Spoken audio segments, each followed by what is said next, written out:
Hello and welcome to the JB&M Sports Fanatic channel. Apologize for being a little late here. I was having some technical difficulty on my end, so I apologize about that. But yeah, so I see the Washington football team currently has the ball. Ryan Fitzpatrick is in the game.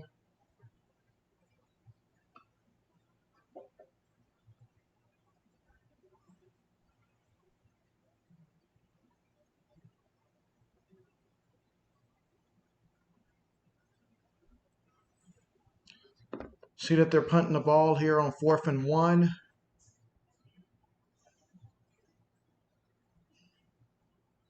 All right, nice kick's going to go into the end zone.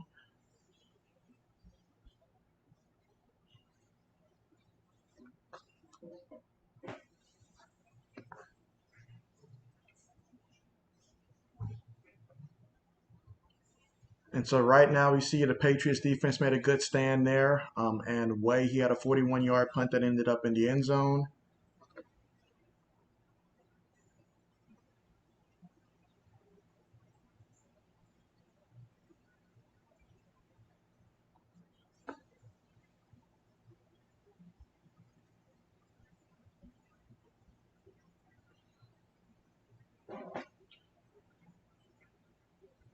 And so yeah, so we're gonna get a good look at some starters here tonight. Ryan Fitzpatrick, he's gonna get the first crack with Washington. I believe the expectation is that he will get to start a quarter, so we'll probably get to see about 12 passes and such.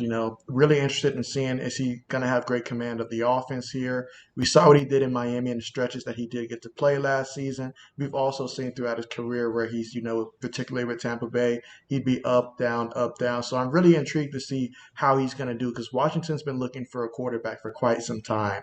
So really going to be paying attention to how he's going to have his performance for today. And as for the Patriots, I mean, we get to see Cam Newton and Mac Jones. It's going to be kind of almost a little weird seeing Mac Jones wearing 10 again. I know he's been wearing number 50 throughout all the training camp, so I've gotten used to seeing him in 50. I feel like that number fits him a little better. But with that being said, absolutely, this will be a great opportunity to really evaluate all the quarterbacks that the Patriots have. I mean, Cam Newton, I know it's an open competition. We focus on Cam versus Mac Jones. But to see Jarrett Stidham, does he show any improvement from last year? We know Brian Hoyer, he's someone that Bill Belichick likes to keep around. So really going to be looking forward to seeing the quarterbacks for the Patriots here. And also the wide receivers as well. That's going to be a fun part to see as well in terms of the wide receivers that the Patriots have.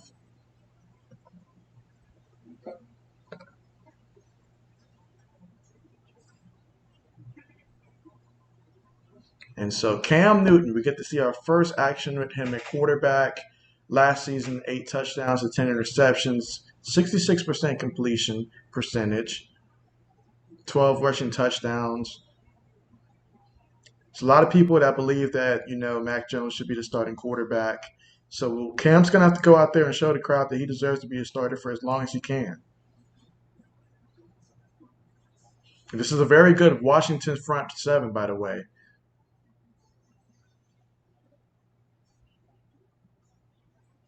All right, so Damian Harris, he gets the first carry of the game. Now, last season, Damian Harris, he was absolutely great when he was out there. He had quite a few small injuries that kept taking him out of games, back and forth. We saw what he did at Alabama, so he's definitely got that potential, and he's going to be the lead back for the Patriots. Looking at some of the guys that they currently have in there, you see Janu Smith, Jacoby Myers. Myers is definitely someone that I have high expectations for in terms of just being a top three receiver for the team. You see Cam throws it immediately, throws it down. Yeah, the fans aren't going to want to see too much of that if Cam wants to remain the starting quarterback. They do not want to see that from him. It's going to be 3rd and 8, so he's going to have to pass the ball. It's a good chance to look and see these new receivers that the Patriots did pick up. And then they still have N'Keal Harry. He wants to leave the Patriots. So this could be a very good audition for him for any team that's potentially considering him as well.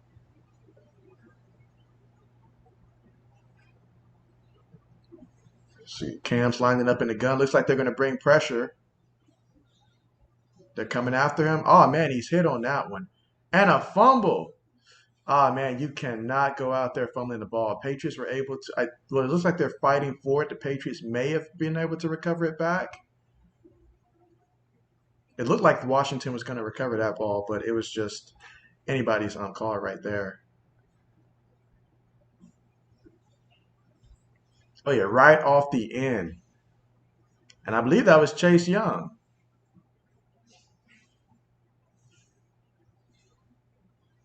Oh yeah, Chase Young already going to work on the first defensive possession, already forcing the fumble, getting the sack, all that great stuff. And that's just, what's to come this upcoming season for the Washington football team and why, they have one of the best defensive lines in the game and extremely young at that. So really promising right there for the Washington football team.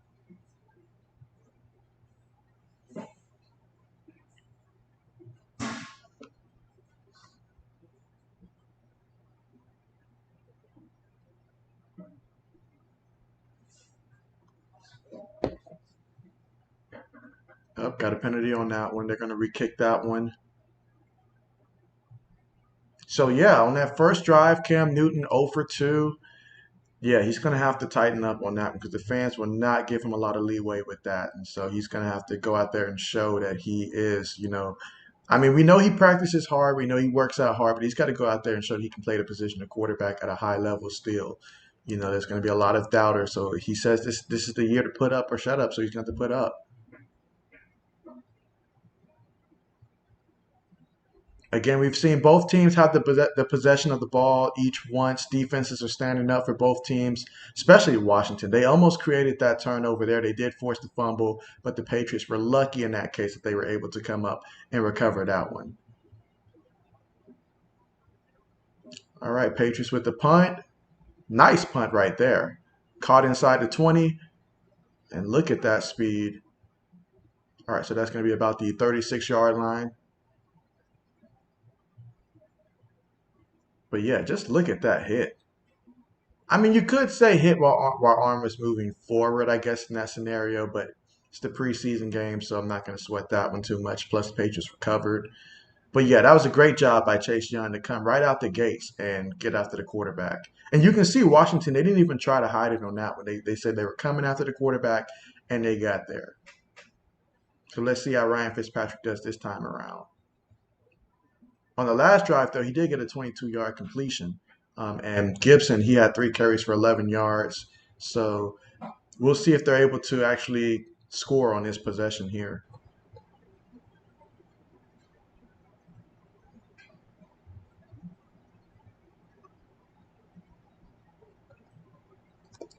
But yeah, definitely, I'm going to be looking forward to seeing Mac Jones in this one. Mac Jones is just fantastic.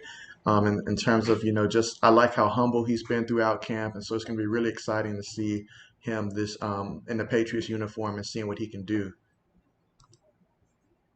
King, what's going on? Appreciate you for joining the chat. Yeah, so I'm trying a little something different here. So, yeah, normally I'd have the chat come up on the stream, but still appreciate you for joining. What's going on?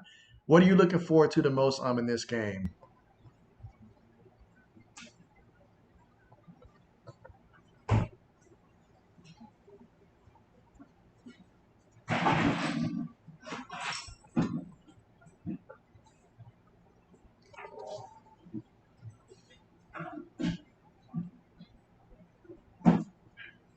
Yeah, so both teams have had the ball, and the defenses have looked good. But I mean, Cam Newton has got to come out and like at some point, he's got to show a little bit more than what he showed in that first drive. That's definitely going to be an area of focus throughout this game. Let's see. King says Mac to score some points. Yeah, definitely Mac Jones in terms of scoring. If he scores, if he goes out there like his first drive and throws a touchdown with the starting lineup against the starting defense of the Washington football team, you best believe that the Patriots will not have rest until they see him quarterback number one for sure.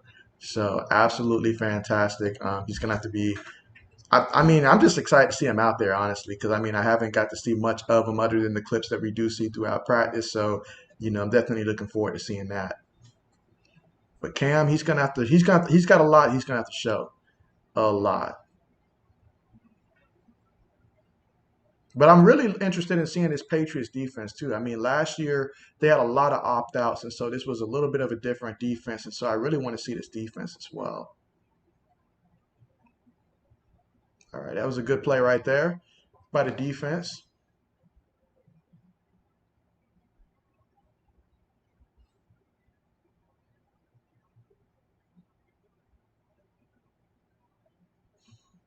And yes, finally, we're back to having some football action. I know we had the Hall of Fame game, but this week we get to see a wide variety of different teams in terms of just, all these quarterback competitions and just competitions across the board, honestly. The ones that we don't even pay a lot of attention to, guys that are obviously trying to make the roster, trying to figure out who's going to be some team's second, third option, whether it's through the pass, run game, defensive line, all of that great stuff, testing out different rotations if you're the head coach, all of that stuff. So it's going to be a good time. Let's see. So King says, let's see, who do I have winning this game? Honestly, I would like to see.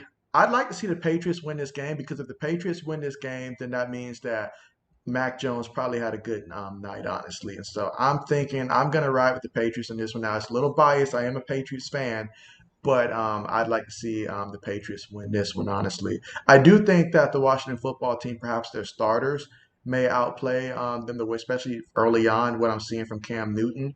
But I'm expecting, since it is preseason and you look at the different, like throughout the depth chart and stuff, yeah, I do like the quarterbacks that the Patriots have in terms of going against second and third team units. So I think the Patriots have a good chance at winning this one. I know that we also have the Steelers and Eagles currently playing right now. I know the Eagles are currently up 3-0 in that one. So I'm definitely interested in seeing how Jalen Hurts is doing so far in this one. I know he's got a lot of pressure. There's been a lot of talks lately about whether or not, it's going to be whether they're going to trade for Deshaun Watson or if not him, Joe Flacco having a chance to win that position. So, I mean, the Eagles have yet to commit to him. So that's certainly something of interest right there. We saw Pittsburgh last week. They went out there, got that W against the Cowboys, and so we'll see. I want to see Dwayne Haskins and how he's going to do as well later on in this one. Oh, and it looks like we've got a guy down here. Looks like Matt Judon. Hopefully, it's nothing serious. And that's one thing that you really have to pay attention to in terms of just the whole injuries and stuff throughout the preseason. You want these guys to get reps, but you never want a guy to go down due to injuries, whether it's because it's going to cost the team some wins or just cost them a chance to compete for an opportunity. You never want to see that happen. Let's see. King asks, have I been watching NBA Summer League? I've been catching glimpses of the Summer League. I have not been able to really focus too much on the Summer League, just, more so focused on a lot of the news and stuff. But I do, before it's over, I definitely do plan on paying some more attention to the NBA Summer League for sure. I've been watching glimpses though, but I have not been able to sit down and watch a game. I really want to see like the Heat's play before it's all said and done, particularly the Miami Heat. I want to see them play. What about you? Have you been following some teams during the summer league? What teams have caught your attention so far? What players, I should ask, have caught your attention?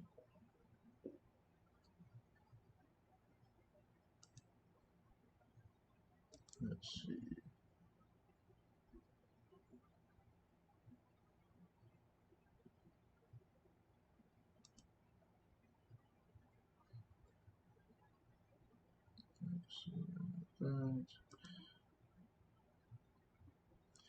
Let's see. So, King, you said that you've been watching the Rockets. Interesting, interesting. Yeah, I have not seen much of the Rockets this year in summer league yet, and so I definitely do got to catch up on that for sure. Most definitely. Let's see. I see the Eagles have the ball again.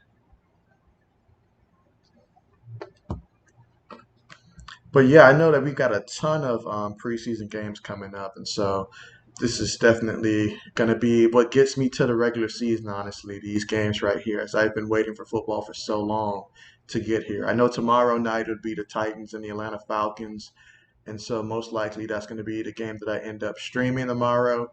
I'm pretty sure that's going to be the game that they're going to show us down here, so it'll probably be the Titans and Atlanta.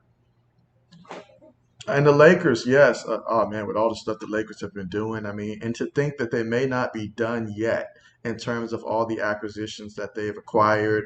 I mean, Isaiah Thomas, if they do make that happen, that'll be interesting right there. But even without him, I mean, just the moves that they made, that's definitely like I was really impressed. I know age is obviously a big concern, and like yeah, that's certainly one thing. And then Westbrook, him playing with so many different guys who's going to want the ball. That's going to be another thing right there, honestly, to pay attention to. But I think that they can, at the end of the day, figure it all out, because Westbrook, he hears what everybody's saying, about he can't win a championship and stuff. He wants to. I mean, and he also, he's from the area, so this would be really big for him if he can make it work. So I think he's going to go and do his best effort in terms of trying to make it work. And we've got a 3rd and 5 right now. Score is still 0-0. Let's see if Ryan Fitzpatrick can make something happen here on 3rd and 5 at about New England's 35-yard line. Fitzpatrick's looking to throw, and he gets it. That's a first down right there. He threw that one to Humphreys. I almost forgot that Humphreys was with the Washington football team. I know he's in the past played for some teams like the Titans, Buccaneers. I know New England one time offered him a contract, but he did not want to necessarily because he had just agreed, I believe, to go to the Titans at that time. So he opted to still go there. Let's see. You say the Hawks as well. Yeah, but the Atlanta Hawks, like they have been, I feel like for them, they did what they had to do in terms of dishing out money to retain the talent that they have. They have great talent, but obviously, when you have, talented guys like that, do you sometimes have to overpay? Not saying that they don't deserve the money, but saying like in terms of, I'm sure they wish that they could have used that money to add on to what they already had, as opposed to just using that money to retain what they currently have. When you have to imagine that some of the other teams are going to be better next season, and so when you look around and all of your big spending was just to keep your core guys intact, and your core guys, on any given year, any given season, probably won't be able to, get as far as they did last season on a consistent basis. Then yeah, they still need more height. They still need that gets better rebounding. They still have some holes that they need to fix, but they did the job that they had to do in terms of just being able to retain some of the pieces that they definitely could not afford to lose. Because if they lose those pieces, then you're pretty much almost at the point of starting over. So they had to keep those guys, and they just sometimes got to hope that some of your other signings work out.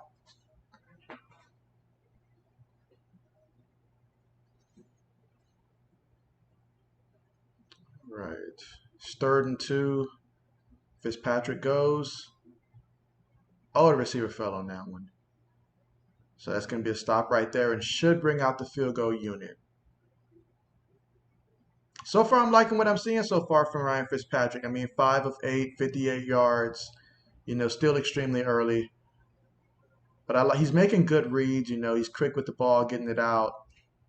He seems like he's picking up where he left off at last season.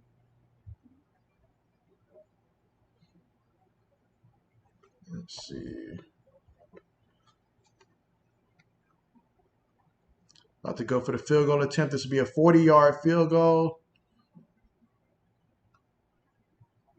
And no good. It looked like that was about to curve back in, but that was no good. So the Patriots defense gets credit for the stand there.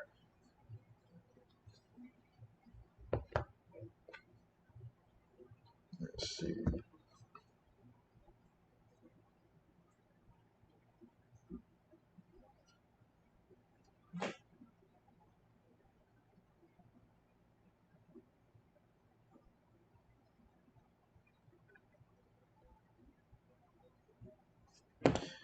Let's see. All right. So when it comes to the Pacers, I really let's see. I mean, I feel like they're just a team at this point that like they're going to be competing to try to make a playoff berth. I would say, but I think they've got some more work to do in terms of adding some more pieces, of course. But hey, that's pretty much been my evaluation of them for the last couple seasons, honestly, in terms of what they need to continue to do. And so let's see. King says Buccaneers.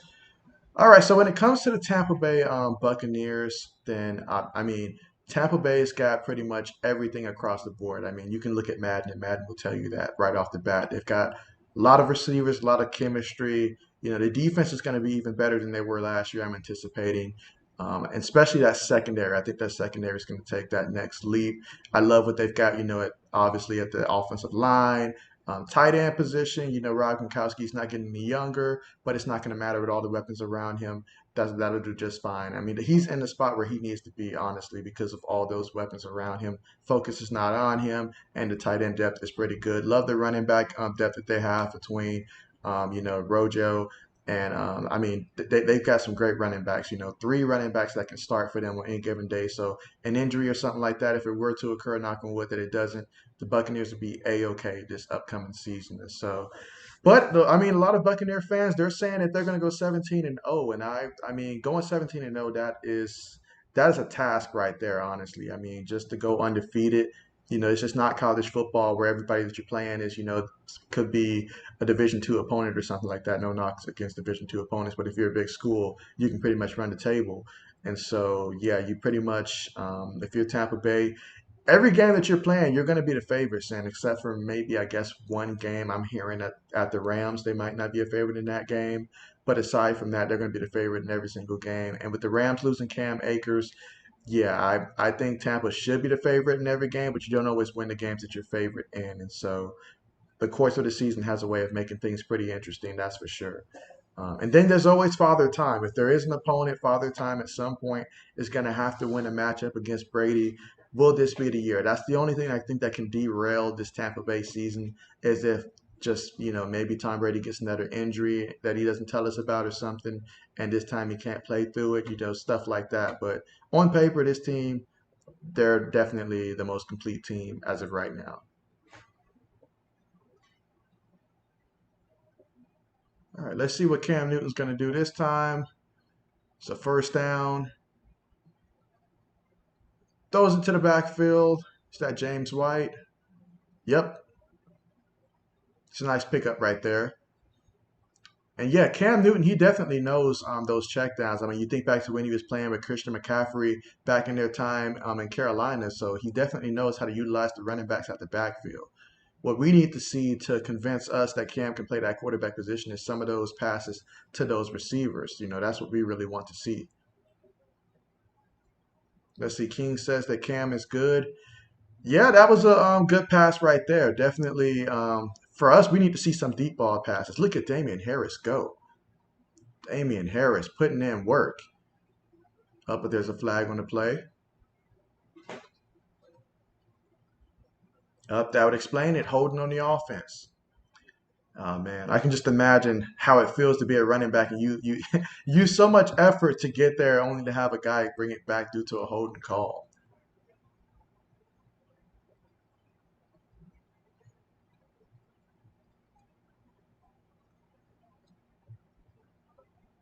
Josh McDaniels, he's got his hands full. It's almost like depending on who's in at quarterback, he's going to have to obviously tailor the game plan towards who's ever in at quarterback for him. So Josh McDaniels, he's certainly going to be someone that has his work cut out this upcoming season. I mean, I think it's fair to say that many people expect by the end of the season for them to at least take a look at Mac Jones, unless Cam just lights it up. That's the only way he remains throughout the end of the season. He's going to have to light it up.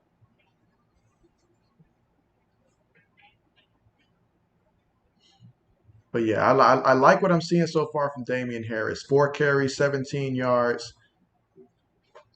I like what I'm seeing, but I don't want to see too many carries from Damian Harris because he has that injury tendency. So just after this quarter's done, just let him sit out and let's take a look at some other guys. Let's see, 2nd and 17.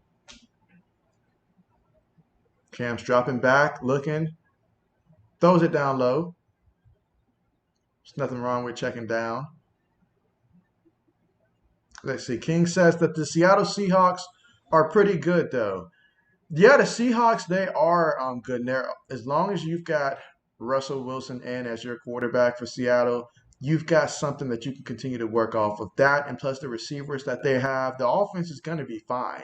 Will there be games where perhaps the offensive line gets pushed around and stuff like that? Yeah, but as long as you've got Wilson, you've always got a chance to definitely to compete and make the playoffs, in which obviously with the roster that they have, they certainly are a playoff caliber team. The only thing for them is just that division right there. Honestly, it's a tough division. You know, you look at the Rams and everything that they have. Sure, losing Cam Akers for the season, I think that's a big thing right there for them, because now you're going to need to get another running back that can come in and split carries for the Rams moving forward. But aside from that, obviously the addition of Matthew Stafford coming over from Detroit, the defense and everything that they already have. I mean, they had a great defense that could carry the Rams already without having a quarterback. So then you add a quarterback right there, and there you go. I mean, now it's they're good. 49ers, if they can stay healthy this year, they're going to remind teams why everybody was talking about the 49ers 2 seasons ago. I truly believe that, especially when Trey Lance, gets his opportunity. Whether or not that's this year or not, we'll see. But I've got a feeling he's going to be something special.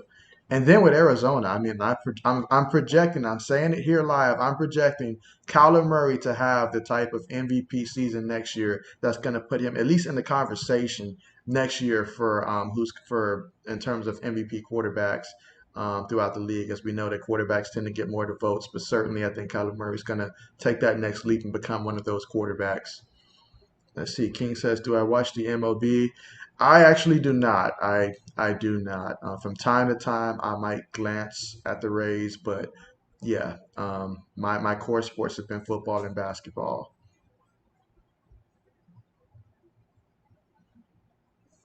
Let's see. So far in this one, I mean, Cam, he's going 4-7. A lot of check downs right now, hitting the backs of the backfield. And honestly, when teams play against Cam Newton, they are going to blitz because New England, they improved the wide receiver position, but it's not like they acquired someone like say a Randy Moss or anything like that that's going to, scare the defense off. Or so therefore they're still going to come after Cam Newton until he proves that he can constantly beat them with the deep ball. So the check down is going to be his best friend, honestly.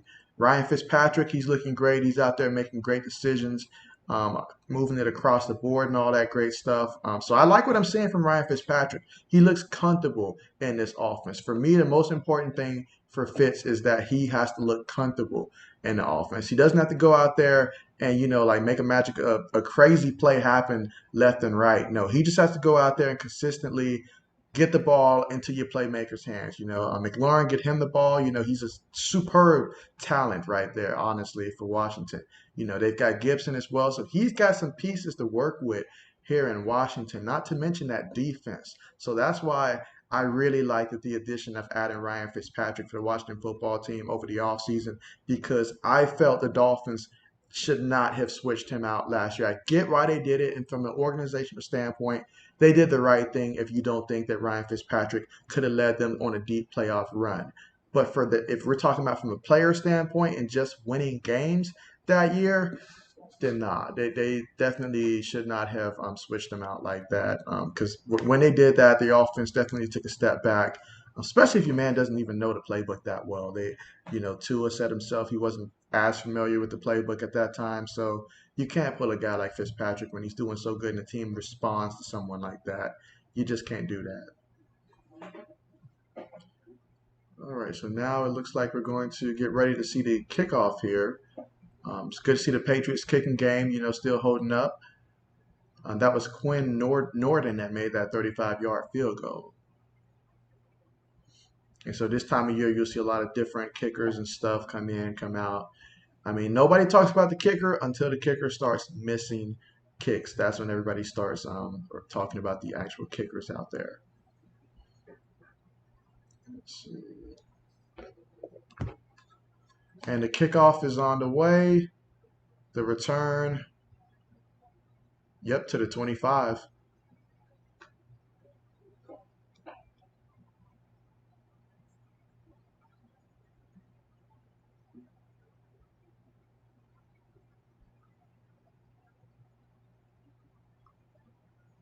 Yes.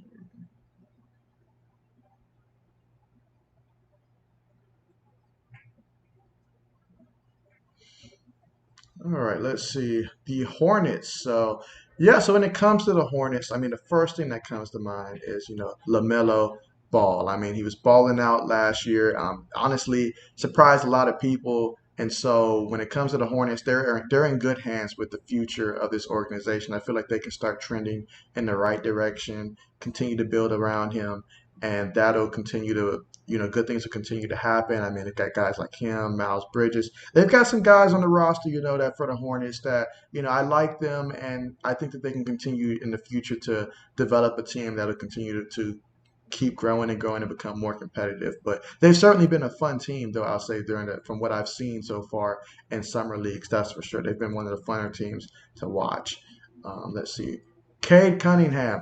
I really wish that I was able to spend more time last college basketball season actually watching him play. I'm more of a Big Ten kind of guy, so I didn't get to see his game much at the college level. But from what I have been able to see, I definitely do like Cade. I think he's going to be a tremendous player in this league, and I was saying that prior to him getting drafted, even going back to when I first started seeing him, I believe in the NCAA tournament. So yeah, I like Cade Cunningham a lot. I think he's going to ball out, and he's my pick for rookie of the year, for this upcoming season.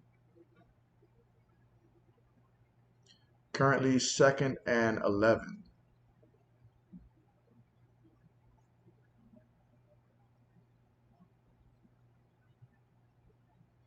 All right, that was a nice pass right there on the run. Ooh, you feel bad for the King. Well, I could say that for a long time for the Kings, for the Sacramento Kings, and so it's no wonder that Shaquille O'Neal's looking to sell his portion of the ownership there from the Kings, and so yeah, definitely, I feel you there. But I mean, hopefully things will change for them soon. I mean, but it doesn't look like it's going to be this season. Let's see, Tyler Henneke. I mean, last year Washington loved him. That looked like an early movement up front. What a night! Oh yeah, he threw that one deep out there. Still taking a little bit of getting used to seeing guys with like some of the traditional numbers that you typically see, and then you look and you see like a linebacker wearing 9 or something like that. They're starting to get a little to the point where I'm like, okay, I got to get used to looking at how that looks right now.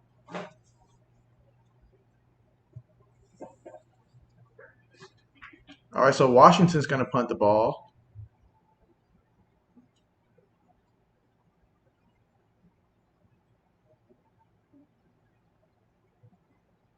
All right, so we get a kick return here by the Patriots. Some nice shifty movement right there. Mac Jones is coming in. Here we go, the moment that we've been waiting for. So Cam Newton, he went 4 of 7.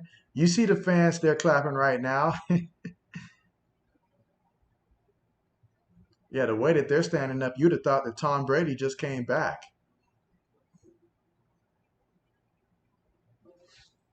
And so let's see. All right, I want to see this first pass here real quick by Mac Jones. As I myself have been waiting to see. What if they just go deep with him, like just right off the bat, and he completes it? All right, so that first play is a running play. But yeah, for the Cincinnati Bengals, Joe Burrow is going to be that bright spot this year. He's going to go out there and he's going to have a good year, I think, passing the ball. Now, will it result in the Bengals making the playoffs? Probably, most likely not.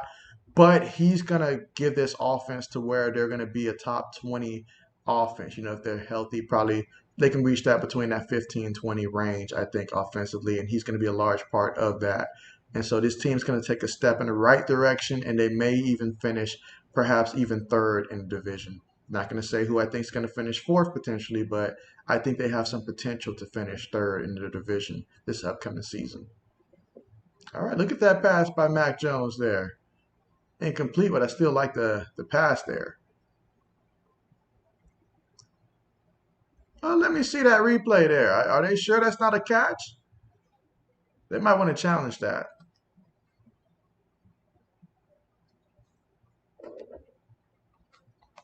It's looking like a catch from what I saw. 3rd and 6, Mac Jones throws it, completed. Nice completion right there. And that was to, was that Myers or?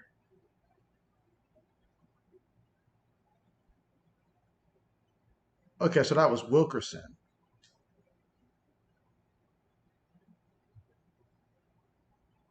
All right, end of the first quarter.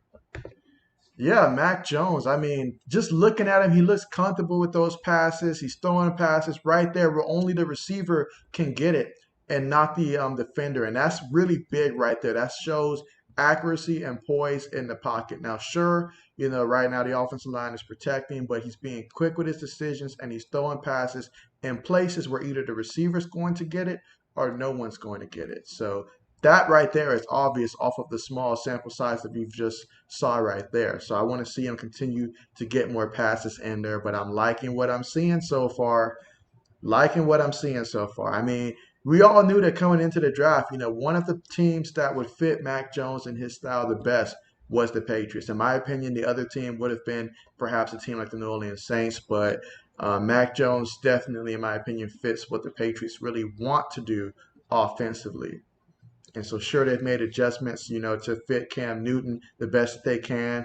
But yeah, once Mac Jones is ready, I believe Bill Belichick can make the right decision when it's time. So I'm not worried about that in the least regards in terms of how many games will Cam Newton start, how many games will Mac Jones get to play this year. But it's fun to see Mac Jones out there, though, and it shows that he is developing the right way so far.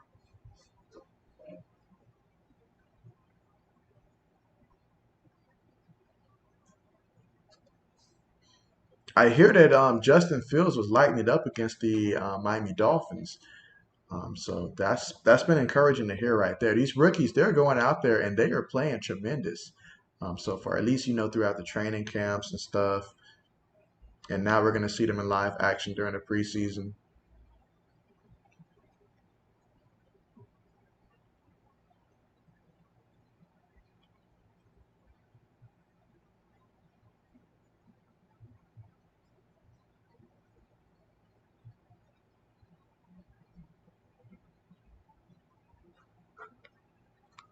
I see Philly's up 10-0 so far in that game.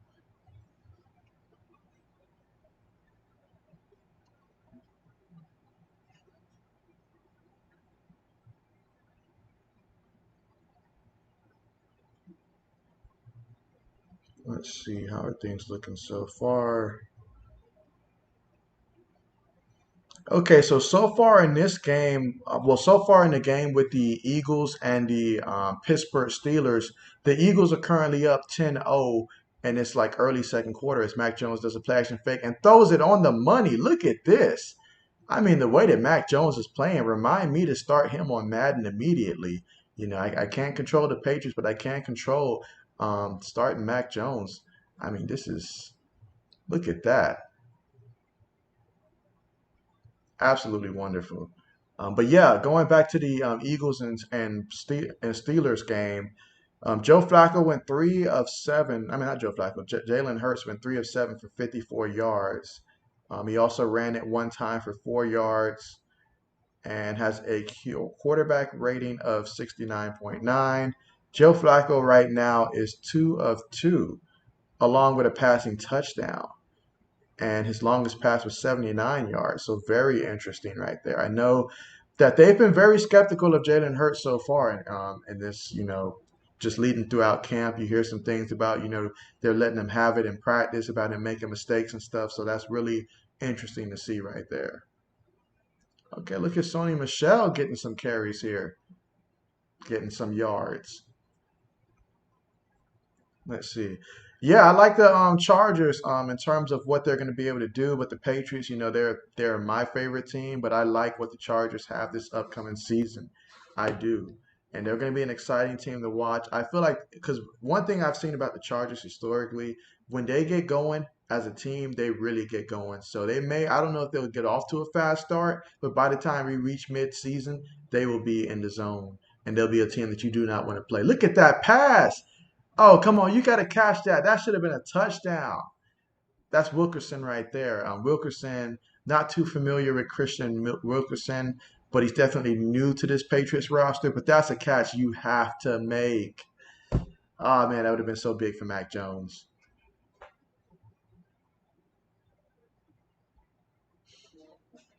But yeah, going back to the Chargers though, the Chargers they're going to be a fantastic team this year. Justin Herbert, I think, is going to improve upon his numbers from last year. The run game is going to be strong, especially if they're healthy. That's going to be key staying healthy. Love the receiving core they got. Great defense all around. I like what the Chargers have right now. The only thing I don't like is the fact that they're in a very tough division. You know, it's going to be tough to try to outplay the Kansas City Chiefs. That's just not going to happen. Not this year, anyways. The Chiefs, they just got too much. They got too much. But that's not on the Chargers. They can still make the playoffs and give the Chiefs a run for their money. You say, how does he not catch that? That is the question that I'm sure everybody wants to know. I mean, that was one heck of a pass, though. One heck of a pass. But to have the ball go through your hands, those are catches you got to make. Because I'm really watching the receiving core for this Patriots unit. I feel like it has not been up to par the last 2 seasons for sure. You could probably say three, but the last 2 seasons for sure. Even Brady's last year, their receiving core just was letting them down left and right. So I know the Patriots added some additions here, and I hope that those additions do pay off. But yeah, certainly need to see how this receiving core is going to look.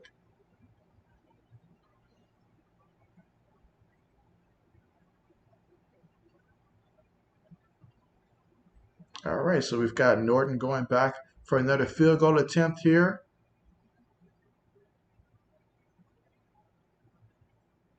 50 yards, and it's good, right down the money. When he first was jogging out there, I thought it was Steven Koskowski. You're gonna have to say, wait a minute, that's not Steven Koskowski. But yeah, the excellent kick right there. I like what I'm seeing so far, especially in a Hall of Fame game where we saw a lot of kickers struggling. It's good to see some consistency out there. And the Pats are up 6-0. Mac Jones is looking absolutely wonderful so far in this one.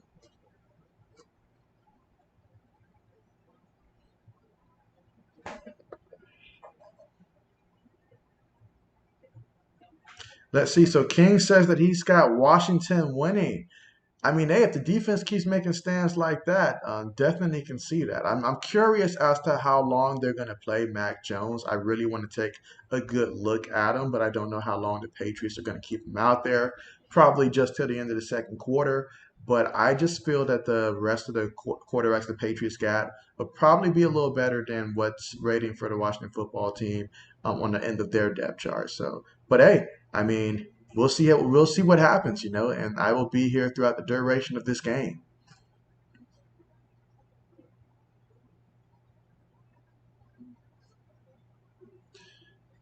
Yep, we'll be here throughout the duration of this game, and it's nice to finally see some of these rookies in action, though. I mean, all off season long, a lot of speculation and stuff, trying to see who's going to be the best at what, and now we finally get to see some live action and see for ourselves who really has improved and who hasn't. And yeah, those Eagles, they are winning. I've got the Eagles winning that one too.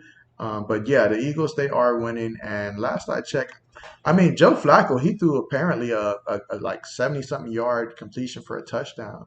I was looking at the stats. So he's currently 4 for 4 with 103 yards and one passing touchdown. And I know that the Eagles said that this is an open quarterback competition.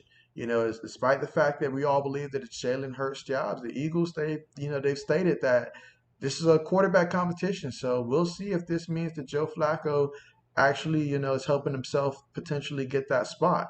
Now, someone who's seen Joe Flacco play throughout his career, is that the right move? That's another question. Probably not, but yeah, definitely that's something right there.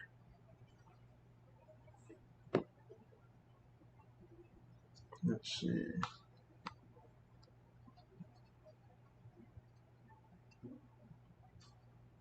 But yeah, Mac Jones has been looking great on that last drive.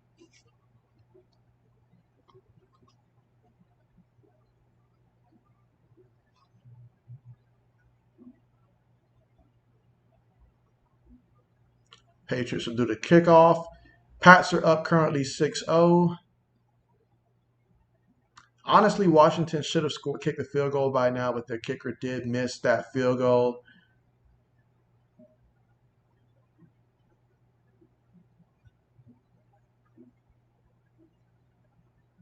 Let's see.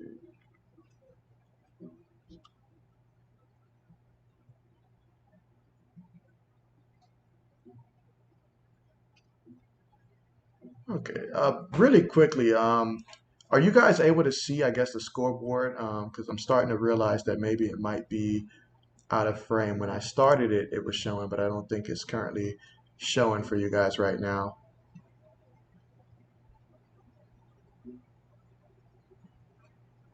Let's see. Okay, so yeah, let's see if I can switch that. See, I don't want to mess nothing up here. But yeah, it took me a minute to get this set up like this. Still fairly new with the software, so there's going to be a couple things that I'm going to have to fix. But yeah, stayed up all night and worked on it for a good amount of today.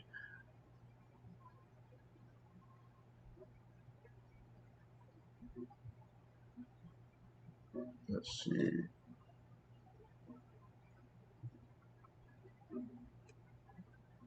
All right, there we go. That should solve it. Let me know if that's better.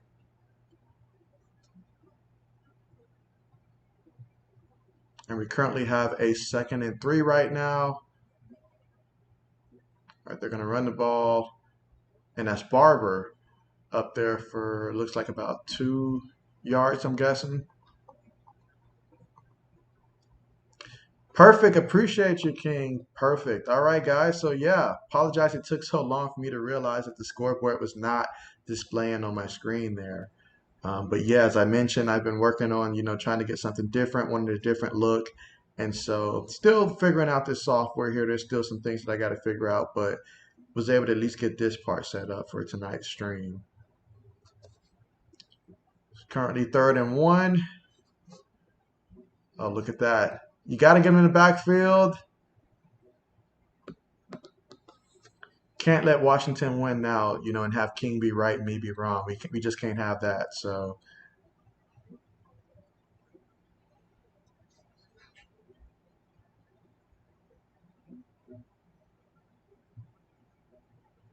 but yeah, using those legs right there, and that's certainly one thing that these Washington quarterbacks do possess is the ability to be creative. We saw him do some things last year, even in the playoffs, that was really impressive, for considering that Washington really needed a quarterback. And then just last year, they started off with Dwayne Haskins as QB1, and then he went from 1 to 3. Didn't even go to 2, he went to 3.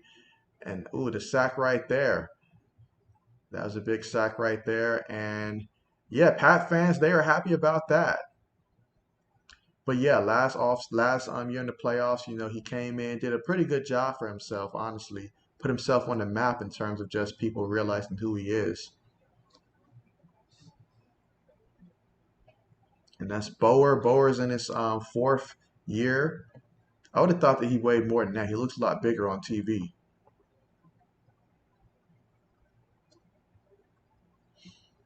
The Dallas Mavericks. I mean, how could we start with anyone other than Luca? I mean, Luca is where it starts for the Dallas Mavericks, and he's been so great for them. And just for them to be able to secure him for as long as they have, honestly, I'm excited for Dallas. Do I think that Dallas will win the championship? Probably not, but do they have a chance? There's certainly a team that has a chance to compete for it. And so they've put themselves in that position.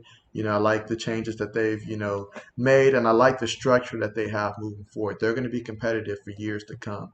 But Luca, I mean, my man got paid, get to grace himself on NBA 2K. I mean, life is pretty good right now to be Luca, honestly.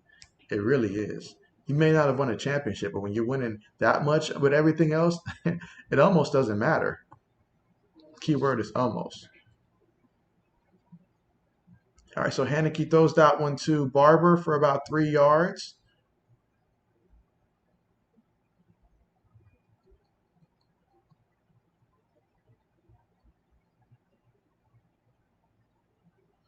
Yeah, just looking at these jerseys and seeing like a number 8 back there, I'm like, oh, this feels a little different at the NFL level, honestly. But Washington's trying to put a drive together here. Let me see something.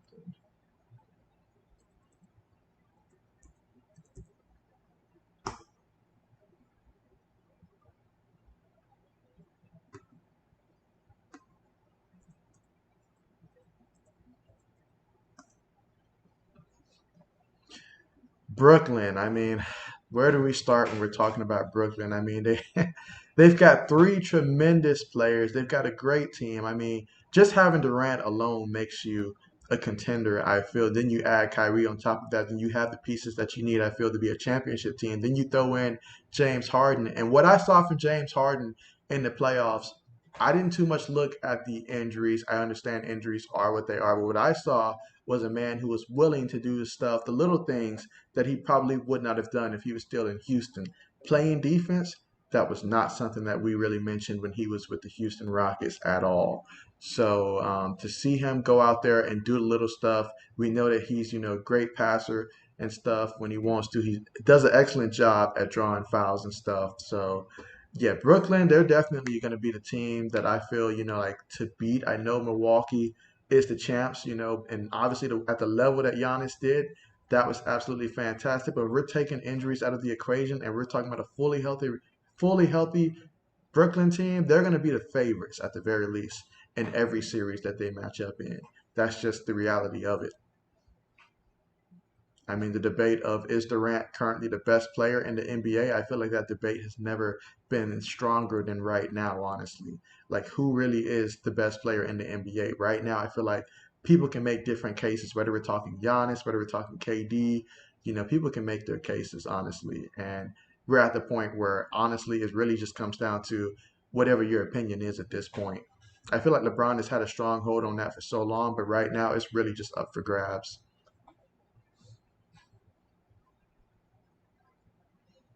And so, yeah, right now the Patriots are currently up 6-0 in that one. And let's see, what about the Eagles, real quick?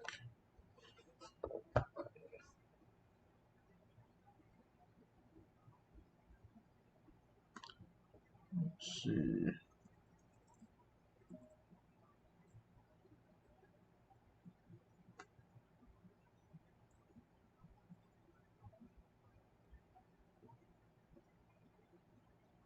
Let's see.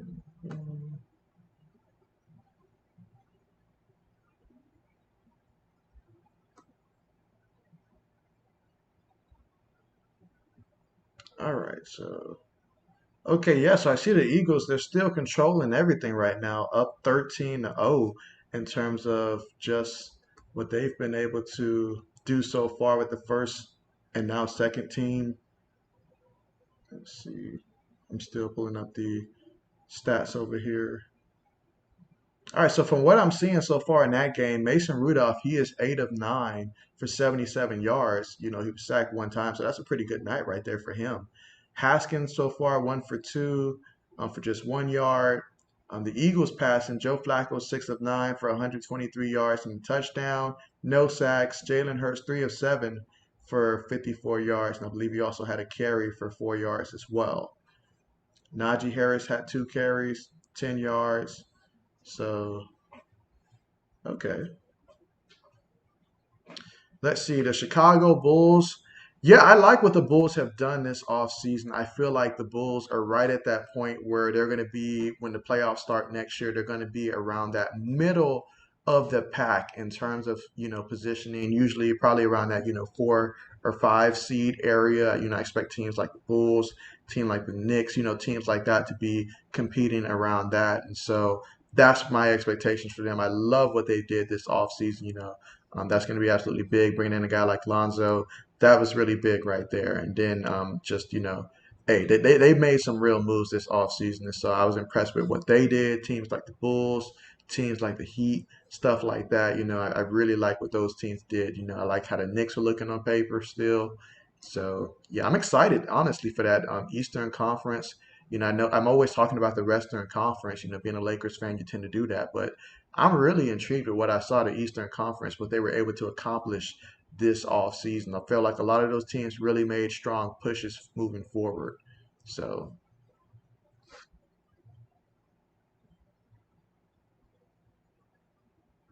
let's see. So Washington's got second and 5 right now, near midfield.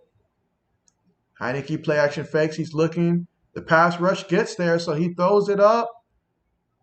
Oh, almost picked off. Almost fell into his hands right there.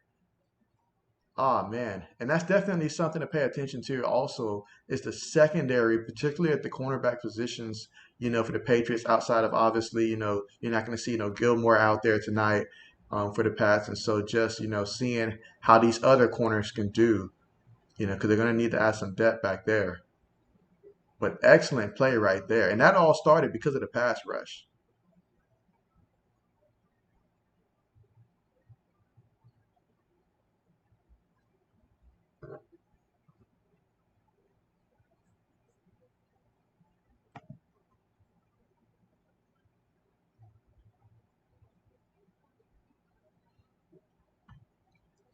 Let's see.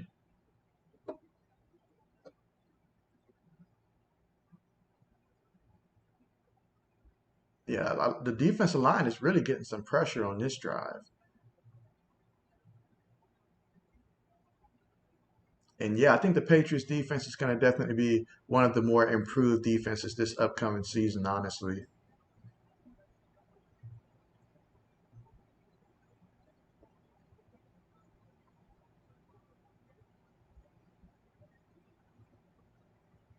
Okay, nice looking punt, but grows into the end zone.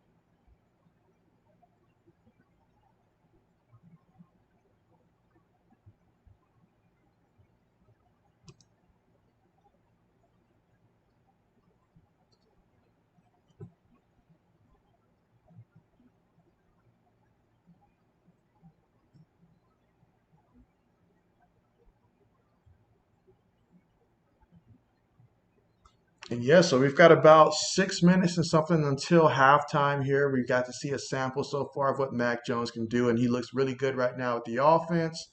And the defense, for both teams have really been playing good so far in this one. But so far, I mean, Ryan Fitzpatrick, he looked like he had good control of the offense when he was in. Heineke, he uses his legs excellent in this offense whenever he's able to get on the run, but when he's in the pocket, we're starting to see some pressure get there. So this means the units the Patriots got, when they know the pass is coming, they're able to get after the quarterback much better than they were, last season. It's looking like. So that's a positive right there.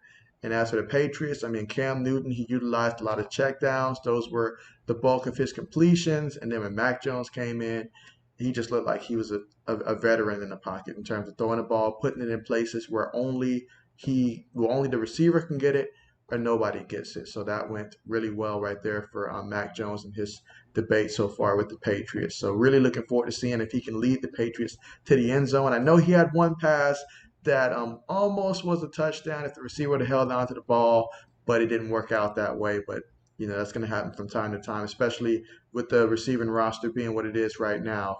And so, but now they've got their quarterback of the future, and so they can continue to bring in more weapons, in years to come in terms of wide receivers to continue to help him out.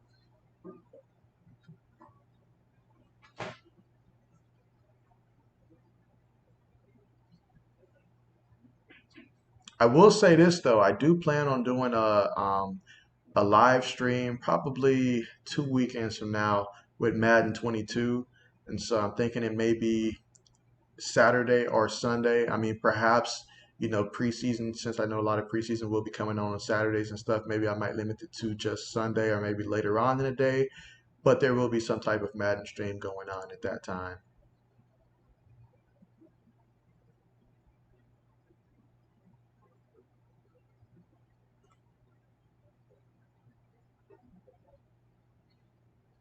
All right, so Mac Jones is coming back out there. Let's see, King says that would be awesome. Yeah, I really think so. I mean, honestly, that's going to be a fun thing right there. Really looking forward to seeing, Madden 22. Looks like there's a lot of changes this upcoming Madden. So, really looking forward to that. And of course, you guys will get to see it. I'll post it on this channel as well as my Twitch as well.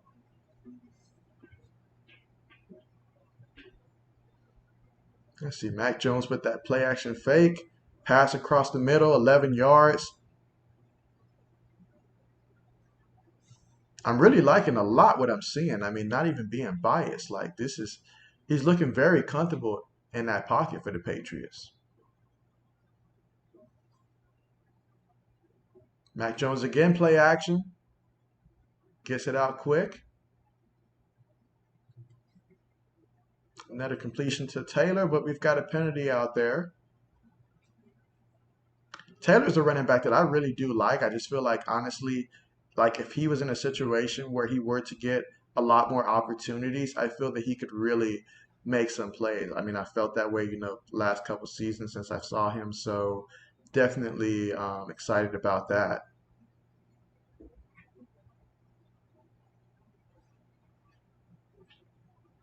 Definitely excited about that. But first and 15, this is an important drive in terms of just can we see Mac Jones get this team to the end zone?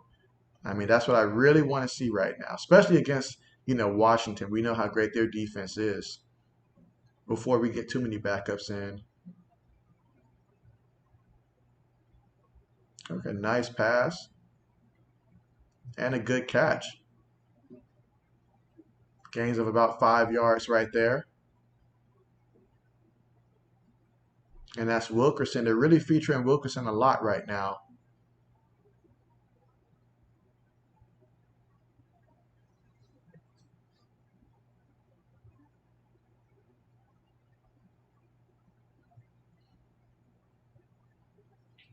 All right, so second down and 7.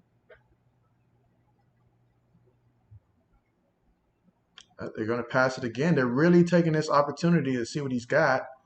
And that's a nice pass right there. Leads to the fullback.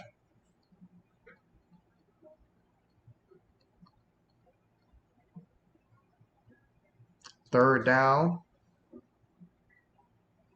Yeah, showing some nice hands on that one. Caught it with his hands.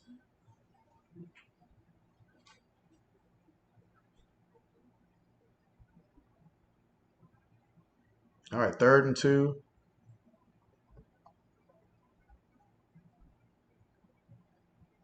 Okay, Mac Jones with the scramble. Believe that was enough for a first, but I mean, personally, yeah, I don't want to see him take too many of those carries right there. Don't want to see too many of those. Let's see, King says, and Far Cry 5. Yep.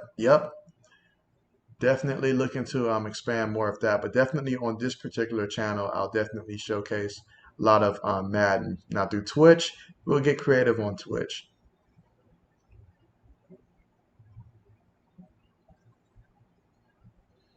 So 4th and 1, and they're going to punt the ball. Up, we've already got a flag.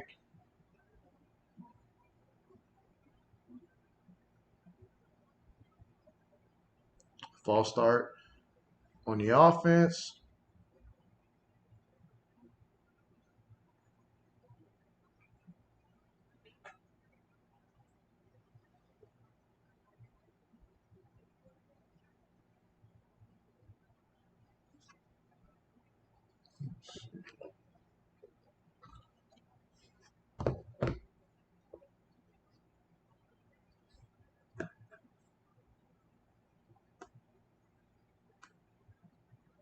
As the Patriots get ready to punt the ball, and their defense is going to get another crack out there against the Washington football team's offense.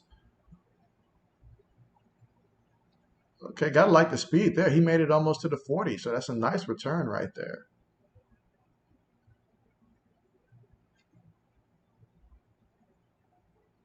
Nice return by Carter on that play. He's definitely got some speed to him.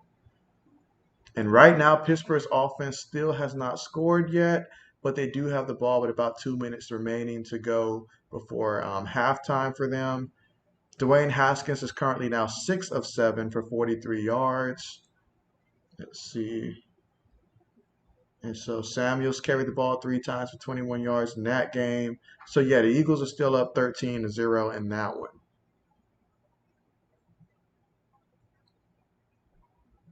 Heineke hands it off.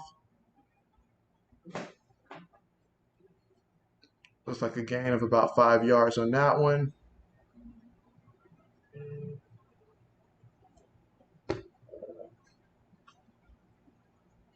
Let's see. So King says the Rams. Yeah, so the Rams, it's gonna really come down to the defense. The defense is gonna be great. We know the defense is gonna be like they were last year. I feel that Matthew Stafford, he's definitely an upgrade at that position, and he's definitely got some weapons, but this defense is going to be the reason why they continue to win the games that they do, especially in the division that they are in. I mean, you look at, when you go Rams offense versus, 49ers defense. 49ers defense, they're definitely a defense that can, keep the Rams, to where I'd say that they won't score more than like, low 20s or something like that. Same for a lot of teams in their division. So it's going to come down to their defense, making plays, getting you extra scores here and there to help them get through, especially, as I mentioned before, Cam Akers being hurt. I feel like that's a big loss for them. I think that he was going to be a very good asset for this offense. Now, they do have some pretty good receivers still for the Rams this upcoming season, and so they'll be able to pass the ball pretty nicely, I feel. But yeah, the Rams, they will definitely be one of the better teams in the NFC. That's for sure. As long as they're able to stay healthy. They've got a tremendous coach. Got a lot of respect for Sean McVay.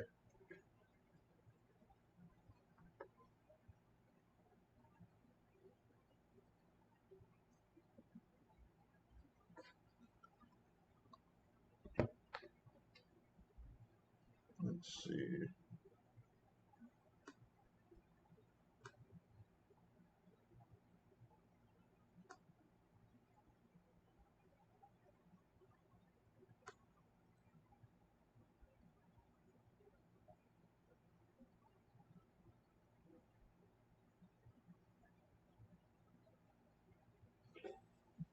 Yeah, I'm really looking forward though to seeing a lot of teams like the Bears, for example, in the preseason. I want to see how Justin Fields looks. I want to see the 49ers and compare for myself, how does Trey Lance look with the offense as opposed to Jimmy G? Want to see them both get first team reps. So there's a lot that I'm looking forward to seeing, honestly, in the preseason.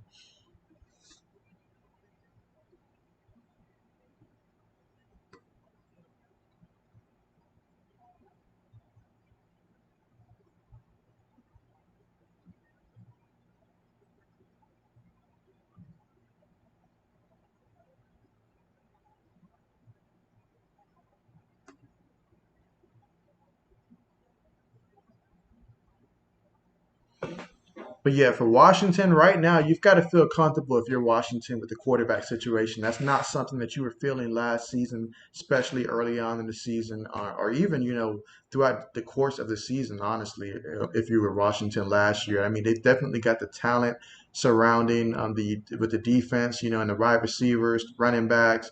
But they definitely needed a quarterback, and they addressed that need. And so, from what we've seen tonight, Ryan Fitzpatrick going 5 of 8, 58 yards, that was pretty good right there. Tyler Haneke, he is 6 of 9 for 61 yards. Also, he picked up, well, he had one sack as well, but he looks like he's able to use his legs tremendously. That's a good sign, that mobility that's going to bode well for him as well. So, yeah, you've got to like what you've seen so far from the Washington football team, offensively, defensively as well. I mean, they, not allowing the Patriots to get in the end zone. Sure, they gave up a couple field goals, but that's going to happen in the NFL from time to time.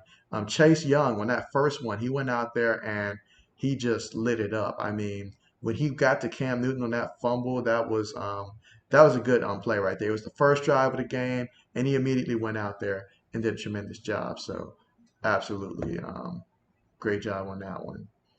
Carmichael Mosby, thank you so much for joining the stream. It's been a minute since we've streamed. I mean, the last time we streamed, I think Atlanta was still in the playoffs, if I'm not mistaken. It was either that or we were in the NBA Finals. But good to have you here. How's everything going?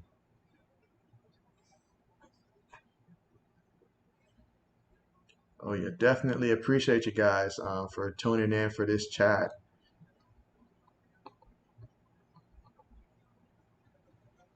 Washington has the ball now. Let's see, they're at the 30.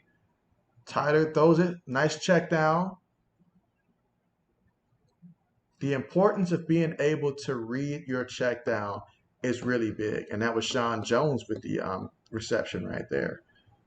But yeah, being able to read your check down is extremely huge, and just being able to alleviate yourself from taking so many unnecessary hits and trying to force things downfield that aren't quite there. And that's something that veteran quarterbacks understand a lot. The importance of being able to not just hold the ball, but to be able to get rid of the ball and stuff like that. So absolutely.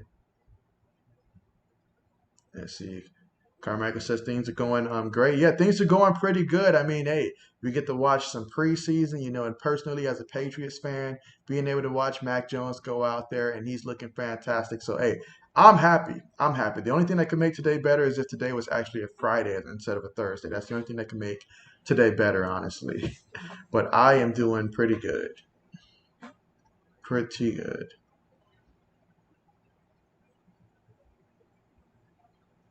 Let's see. So Tyler's got it. It's 2nd and 5. Hands it off. All right, it's a gain of about 3 yards. I like what I'm seeing from the Patriots, especially on that defensive line. I feel like there's a lot more energy than what I've seen over the last like year or two on that defensive line. They've got some guys with a lot more speed than what you're used to seeing for the Patriots defensively, and yeah, you can see all that money that they invested is starting to pay off.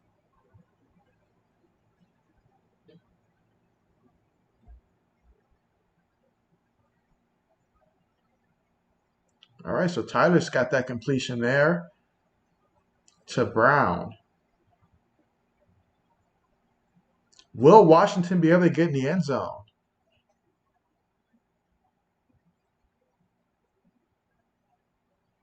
This is a great opportunity to see that red zone offense of Washington versus the red zone defense of the Patriots. Both units, I feel, are going to be much improved from what we saw last season.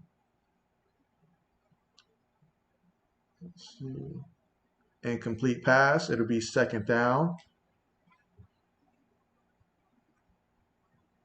Let's see. Cavs. Yeah, when I think of the Cavs, for me, it starts with, Sexton, that situation, what they've got going on there. Is he going to remain there? All that stuff. But Cleveland, they've got more work that they need to do, honestly, moving forward. So definitely, I'm going to be looking to see what they're going to be able to do, in the future. But for right now, yeah, it's not it's not going to be a playoff for the Cavaliers. It's not that's not going to happen no time soon. No time soon. But they can keep trying to, build towards it. As we have 2nd down and 10, Tyler has it. Will he find the end zone? He throws it in the end zone, and it is no good. No good. Great defense right there by the Pats. And yeah, I'm definitely having to readjust to some of these numbers. I'm like, there's a number 2 on offense, it's number 19 and on defense. So yeah,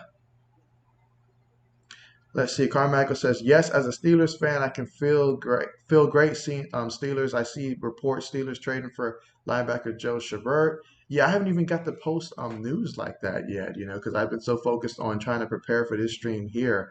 But yeah, I mean, as a Steelers fan, honestly, you've gotten to see your team now in what is their second, preseason game. Obviously, the Hall of Fame game that went great. You get to see a good look, honestly, of Mason Rudolph and Dwayne Haskins in terms of, you take Big Ben out the picture. If these guys have to be the quarterback of the future or compete for the quarterback job of the future or step in at some point, they're both looking good. I mean, today Mason Rudolph was what, 8 of 9 for 77 yards. He was sacked once. Dwayne Haskins 6 of 7, 43 yards. I'm really glad to see that Dwayne Haskins is, performing very nicely so far.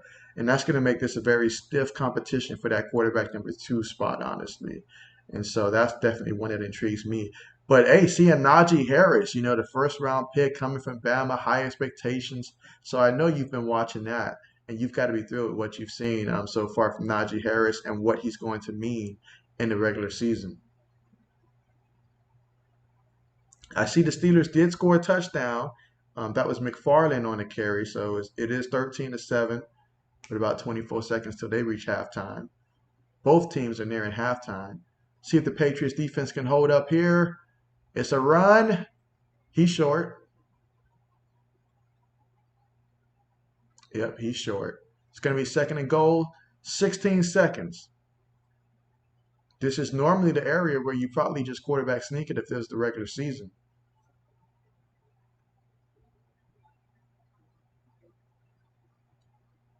And that was Patterson who took that carry for a yard.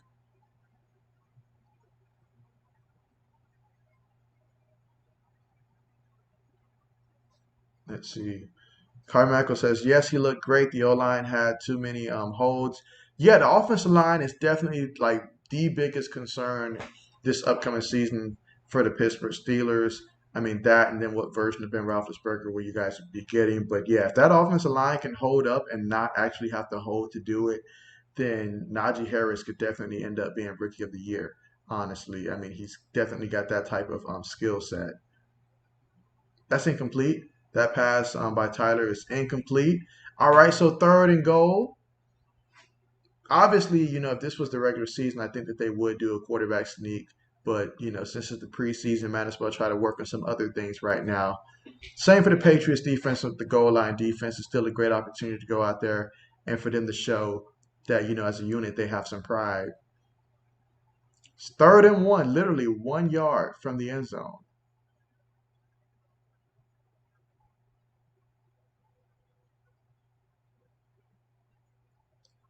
All right, he snaps the ball, and it looks like he should have it. Yeah, he's got that one.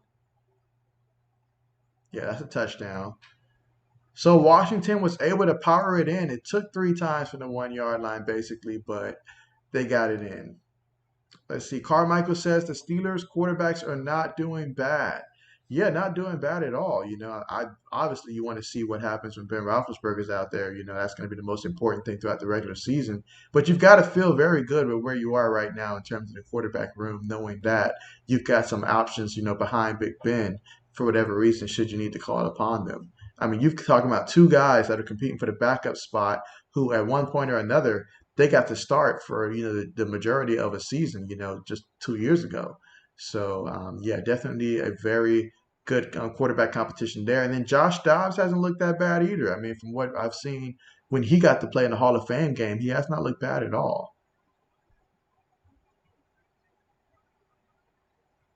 And so we have the injury there for the Patriots. Doesn't look to be too bad since he's able to walk off, so that's always a great sign.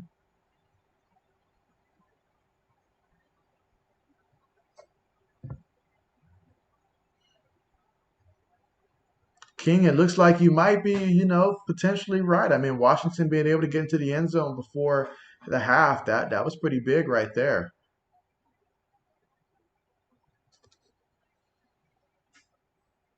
All right, so that gives the Washington football team their first lead of tonight and their first points as well, as they're up 7-6.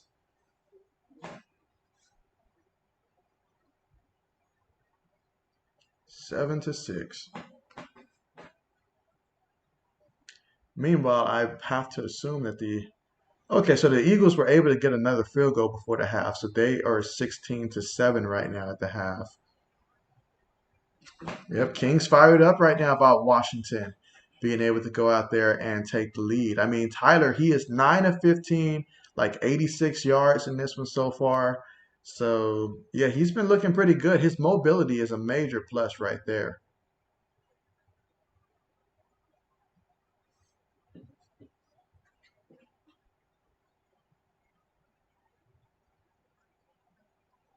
And so we have halftime coming up here. And then we'll get to start taking a look at some of the latter parts of the depth chart for both teams. I mean, in the past, we historically have seen 4 preseason games. That's not the case. We'll be seeing 3 preseason games. So these are even more important for guys trying to make the roster, honestly, these small opportunities that they do get. And so for the rest of us, honestly, we probably don't know who they are for the most part, but for them, this is the difference between, a dream coming true or having to, go elsewhere if you can land elsewhere or just, probably settle on something else, honestly. All right, a nice return right there to get them to the 29. 3 seconds. Will they let Mac Jones throw a Hail Mary before we reach halftime? Would that not make for great entertainment if he threw a touchdown from like on a Hail Mary play?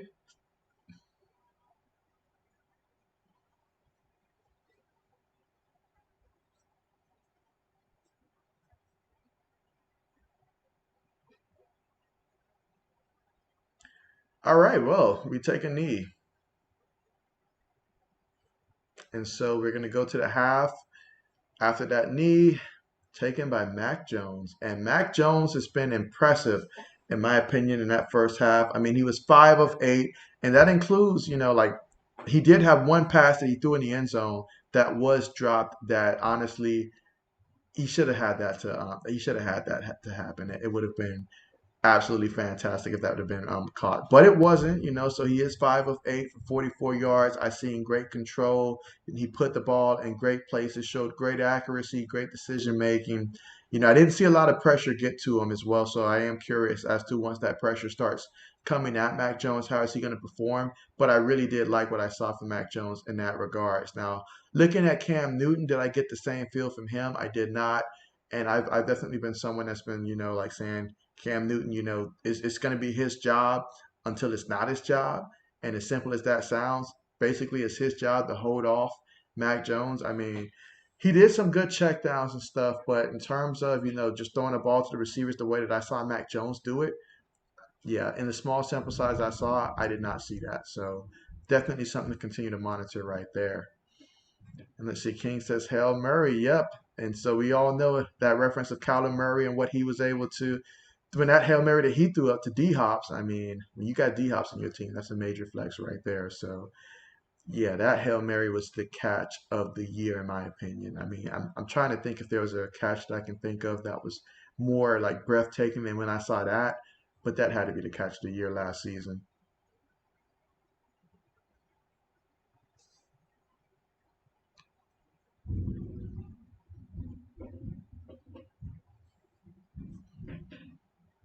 Let's see.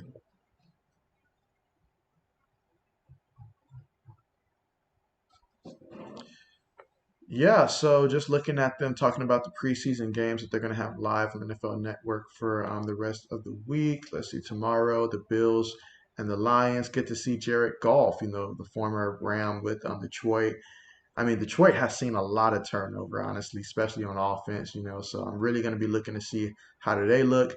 Buffalo, I mean, Josh Allen, he got paid and he deserved every penny of what he got paid. So I'm happy for him in that regards. Old man Mob, thank you so much for joining the stream. Appreciate you. Glad to have you here. Let's see. Old man says, I think Bill didn't challenge the first down play because he's trying to see how Mac will handle it. If there's one thing about Bill Belichick, he's the kind of coach that he loves situational football. So yes, I agree with you. I do believe that he really wanted to just see, how's Mac Jones going to respond in different scenarios. That's obviously going to be important in his decision making because anyone that he has out there at quarterback, he's going to want you to be able to handle situations. He's the kind of coach that is going to go one play at a time, and you got to understand the scenario and stuff. So I like what I saw so far. It was very encouraging to see from Mac Jones, especially his ball placement. That was certainly something that was very nice to see. The way that he was able to place the ball to receivers in positions to where either they're going to make the catch or nobody's going to catch it. But I do like that and his quick decision making out there. So, hey, Mac Jones, he's looking really good. That's all I'm saying. He's looking extremely good. Extremely good. Someone else though who's been looking good for the Patriots at running back was Sony Michel. I mean, 4 carries, 23 yards. I think it's still important for the Patriots to be able to have whether it's Sony Michel or whomever is going to be the second running back should they decide to make some type of trade or something with him. But assuming it's Sony Michel, it's going to be important because we know last year with Damian Harris. Damian is definitely the top running back, but Damian Harris, he gets nicked up quite a bit throughout the game. So they're going to need to continuously have other running backs. I know James White is there, but his duties is more so, out that backfield receiving and stuff like that. And he's still a good option. I was glad to see James White decide to come back to the Patriots. I know that Brady probably would have wanted him down there in Tampa before they had Bernard join them, but yeah, it was really nice to see that he chose to still stay with the Patriots. And to see that loyalty from him. I know Julian Edelman retired, but that was, Patriots seemed like they were going to cut him anyway. So rather than him go somewhere else, he decided to retire a Patriot. That was extremely good right there. So let's see. Old Man Mob says the main problem I see is O line pass blocking. You're right about that. Wynn might not be the guy if he lets a lot of sacks. I believe he will be gone. Hey, I will say, like on that first drive when Cam Newton, took that hit right there. I mean, Chase Young, that looked like a video game move, honestly. Like you didn't even slow the man down at all. And we're talking about early on where you're fresh and all like that as an offensive lineman. You've got your energy. You've been hitting all these people in camp, and you go out there, you think you'd be ready to hit the guy in front of you.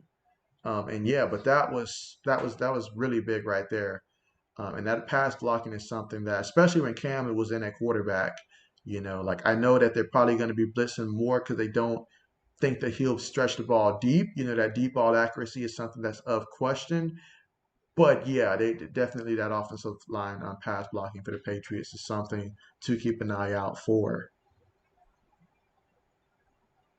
But they do good run block though.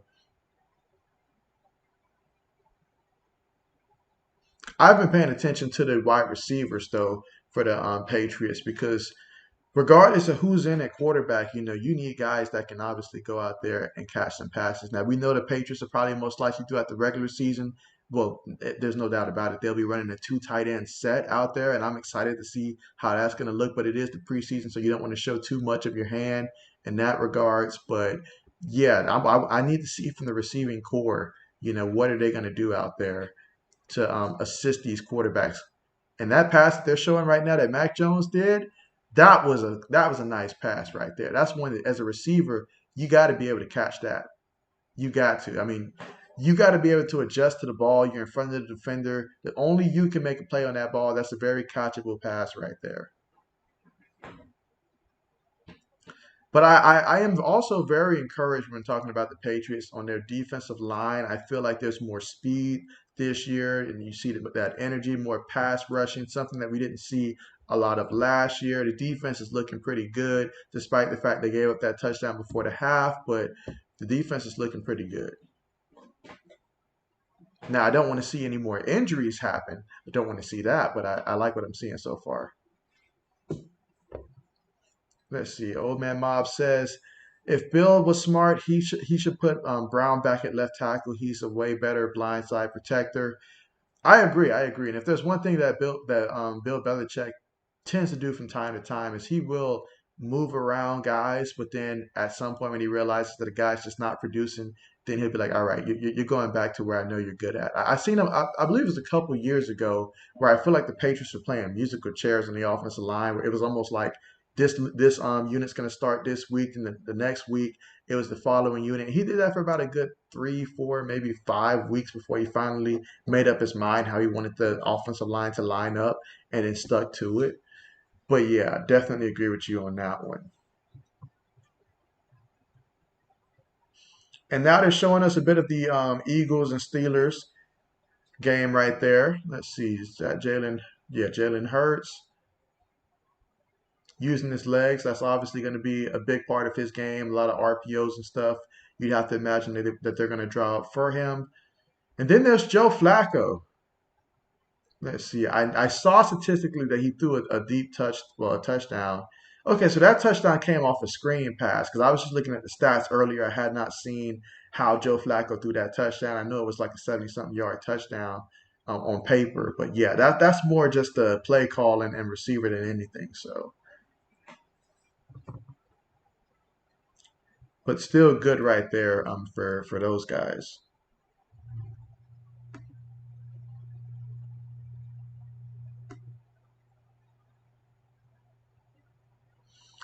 But yeah, I want to hear from you guys in terms of tell me what is the most interesting, I guess, off-season storyline that you guys have been following. Well, I shouldn't say off-season, probably throughout training camp, a storyline that you guys have been following very closely leading up into the regular season. So let me know what you guys have been following or what you guys find interesting, something that's been taking place throughout camp, whether it's a quarterback competition, maybe it's some type of injury news that we're monitoring, anything like that. Let's see. Matthew Judon, yeah, he did great when he was in. And yeah, definitely.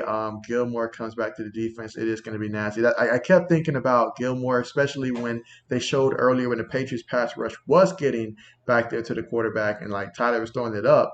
And then I was like, man, just I miss Gilmore already. It feels weird not seeing him back there. He's like my ace back there. I love to have that cornerback on defense that I can just line up 1-on-1 and just not have to worry too much about him. He's going to lock down the best receiver and then just focus on the rest of the defense. I absolutely love when you have that situation. The Patriots, when Gilmore's out there, they have that. Him, J.C. Jackson, excellent combination. Now the depth behind them, that's going to be what we were paying attention to in this preseason game.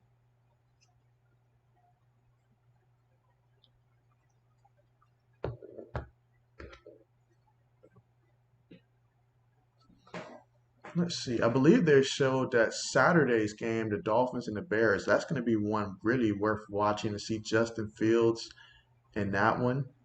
I believe I saw that one correctly.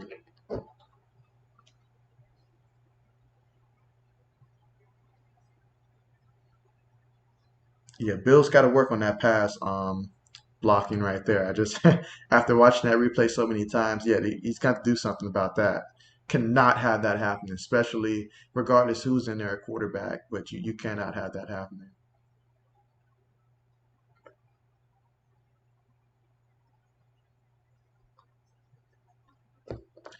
Let's see. Old man Mob says Nikhil Harry. There was a rumor Bill wanted him to come to camp bigger after asking for a trade. He's been balling in practices.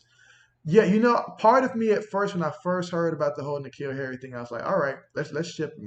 Regardless of what it is, fifth, sixth, seventh rounder doesn't matter much. If he's not producing, just go ahead and trade him. But thinking about it, if this would just help him, whether it's whenever Mac Jones take over at quarterback or whomever, if he can just reach the point where he gets bigger, gets stronger, and he's able to go up there and snag some of these passes, that's something that honestly, watching the Patriots for a long time, obviously you think of a guy like Randy Moss and stuff like that, but after that, there's not a lot of big, strong receivers who have came for the Patriots and have been extremely productive.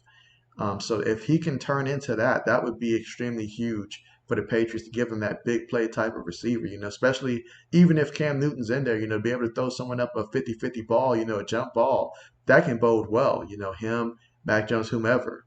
But yeah, definitely. I understand if Bill wants him to come in bigger because you got to be able to win those jump ball passes.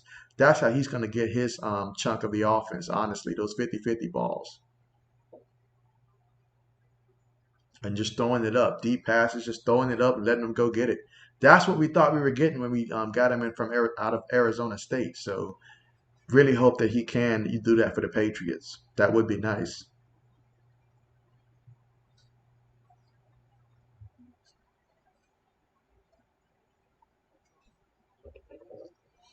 Let's see. But yeah, just looking at what we've seen so far, we got to see Washington so far with one half, how their starters look.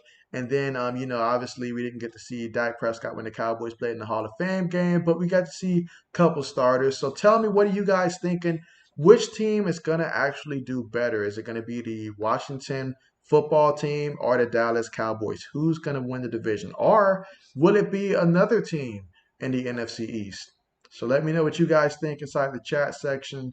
Definitely looking forward to hearing which teams you got and what do you think is going to make the biggest difference for those guys.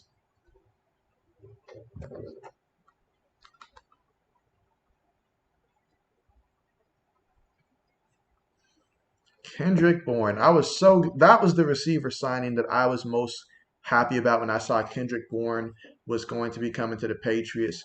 Because when I saw Nelson Aguilar, sorry, I was like, okay, I can see that, but we're gonna need more than that. We're gonna definitely need more. But yeah, Kendrick Bourne, that was definitely a great pickup right there. And yeah, I feel that those two can really develop a strong connection. I wonder which receiver is catching the most passes from Mac Jones, honestly, in camp, stuff like that. But yeah, I can definitely see that possibility right there. As we get ready to see Mac Jones return to the field, throws it, nice check down. All right, and so let's see. King says the Washington football team over the Cowboys. Okay, yeah, I can certainly make a case for either team. Honestly, me personally, I feel that Washington could be an 11-win team. Just looking at them on paper, probably about an 11-win team, give or take a game or less, and stuff like that. Then you look at the Cowboys. What concerns me the most for the Cowboys is all of these injuries. Speaking of Nikhil Harry, what a play right there. Okay. Okay, had to call that one out right there. But yeah, I saw N'Keal Harry had the ball. I was like, okay, bet. But yeah, so the Cowboys obviously they're gonna have to get fully healthy, and then when they're fully healthy, how's that defense going to go out there and play? From what we're seeing in Hard Knocks, I mean, I like what I'm seeing from Mika Parsons. That's going to be absolutely tremendous right there. So really looking forward to seeing how that's going to play out. Let's see. Old Man Mob says Washington football team is winning their division. Their defense is the best in the division. If Fitz doesn't put too much pressure on himself, you're right about that. He could easily be the second or best quarterback in the division. That right there is a bold statement, and come to think of it, yeah, definitely I would take Fitzpatrick over right now Jalen Hurts, and I would take him over Daniel Jones as well. I mean, I'm sorry, Giants fans, but yeah, I'm just not seeing it from Daniel Jones. But yeah, and so definitely I can see him being the second best in that division. But yeah, I can see Washington football team being right there when it all comes down to it. I think it's going to come down to the last week of the season, and they will definitely be one of the teams that's competing for that division. But certainly can understand. So we've got both of you guys agreeing here. Washington football team. Nobody sticking up for Dallas right now. Anybody? Let's see. Mac Jones has it, throws it. All right. Look at Taylor. I mean, he is. Yeah, Taylor's on a nice end of a lot of those checkdowns. It's like I said earlier, Taylor's definitely a great back. He just hasn't had an opportunity to get a lot of carries, but I do like having him on the roster.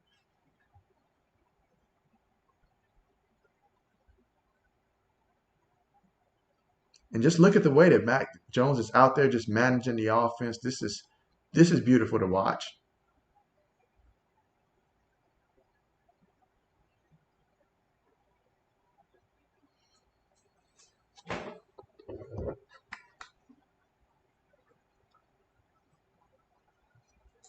All right, so Mac Jones, it's third down and about say three.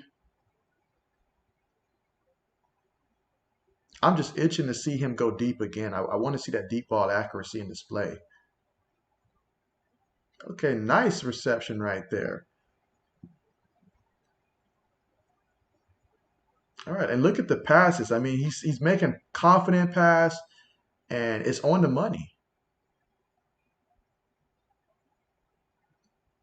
On the money.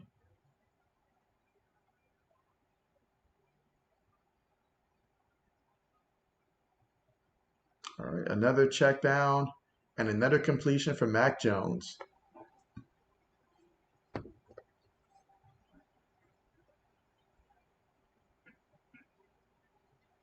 And this is looking extremely impressive. I want to see the Patriots end up in the end zone on this possession so I can show King that, yeah, the Patriots are going to win this game.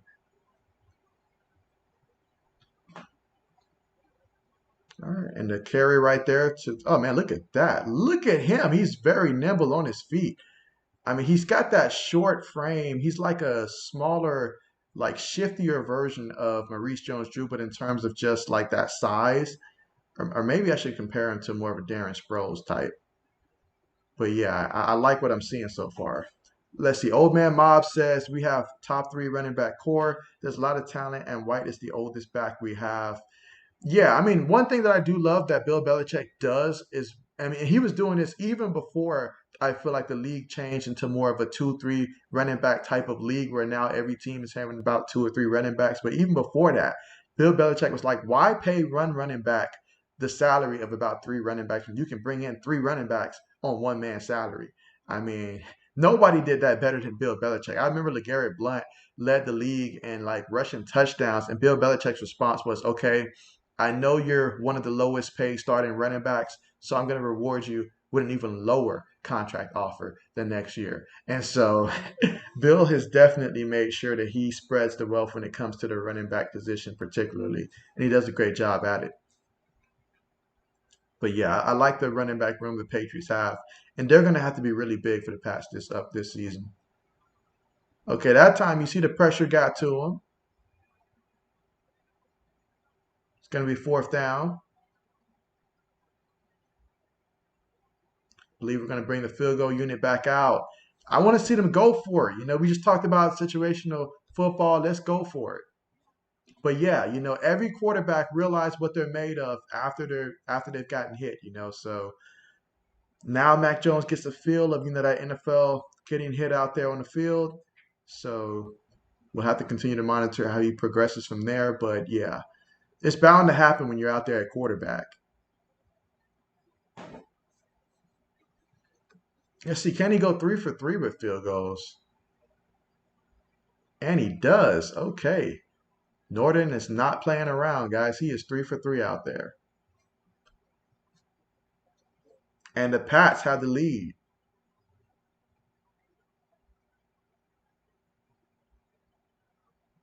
Just double checking. Yeah, so he's 3 for 3. And Washington kicker Hopkins, he is 0 for 1. He had one field goal that he missed earlier, which should have been a chip chop. Had he made that, Washington would have had the lead. But yeah, I mean, I saw some good stuff on that drive from Mac Jones. For me, I just want to see them finish in the end zone. That's really the only thing that I really want to see happen before they take him out and put in someone else. But at least they're, continuing to take a nice, good look at what Mac Jones has. So that's a good thing because I know at some point they're going to put in whether it's Brian Hoyer next or Jarrett Stidham. You would have to think Jarrett Stidham for anything for no other reason other than perhaps trade value. Let's see what he can do out there. But yeah, I want to see some more of Mac Jones in this quarter.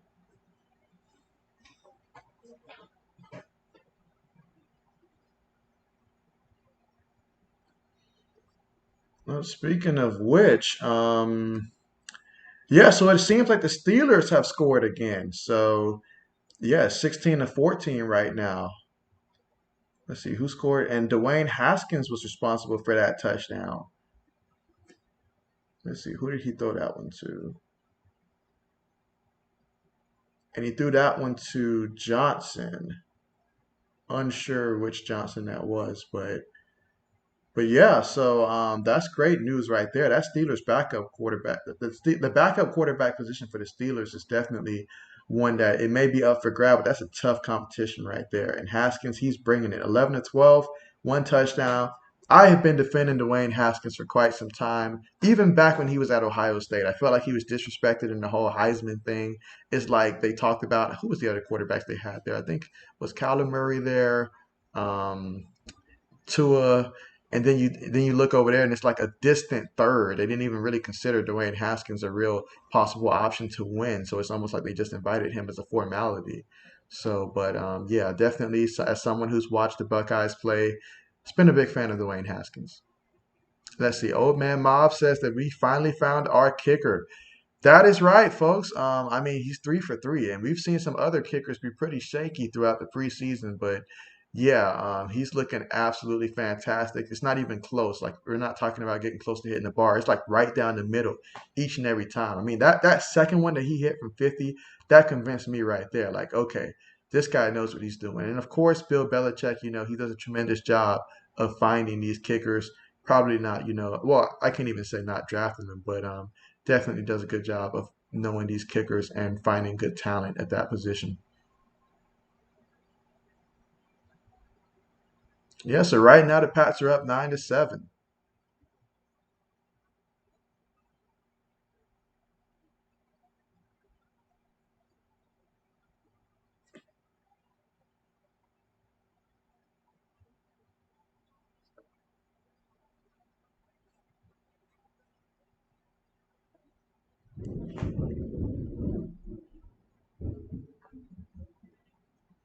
Yeah, we get to see an extended conversation, it seems like, with Mac Jones and Josh McDaniels. Having Josh McDaniels around the Patriots for as long as he's been, that's been a really nice luxury right there. I remember a couple of years ago, it seemed like every year Patriots offensive coordinators would be interviewing for head coaching jobs around the league, whether we're talking offensive coordinators, defensive coordinators, constantly. So now we see Montez in at quarterback for the Washington football team.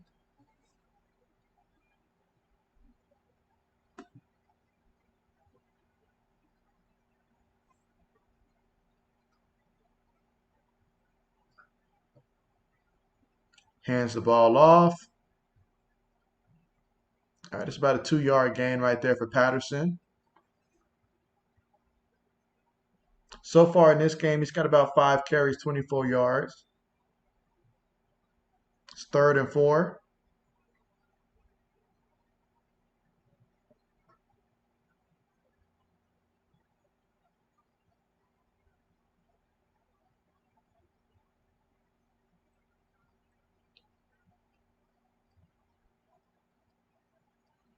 All right, 3rd and 4. Let's see if the defense holds up or if Washington moves the ball. Oh, they're going to get him. All right, they got him for the sack. Great defense right there. Love to see this. Whether we're talking about starters, backups, these are guys that's going to provide depth. And especially if you're watching later in the second half, you're watching a preseason game, that means one thing that you absolutely love football for sure. But yeah, the defensive line is the positions that I always pay attention to because these are the guys that's going to come in and be some of your third down rushers or either your early down, come in, run stoppers and stuff like that. And they're going to play critical roles for the team later on. So it's always good to see what the second unit looks like, second and third units on the defensive line, as those guys still have real potential to contribute.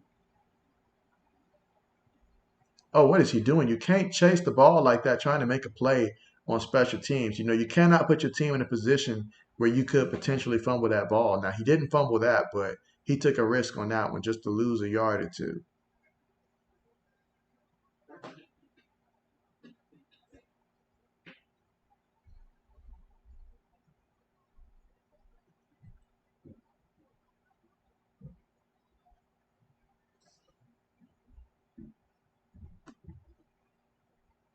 All right, and just to give an update, the Eagles and Steelers is still 16-14. Eagles are up by 2. Steelers currently have the ball. Haskins is still in at quarterback for them.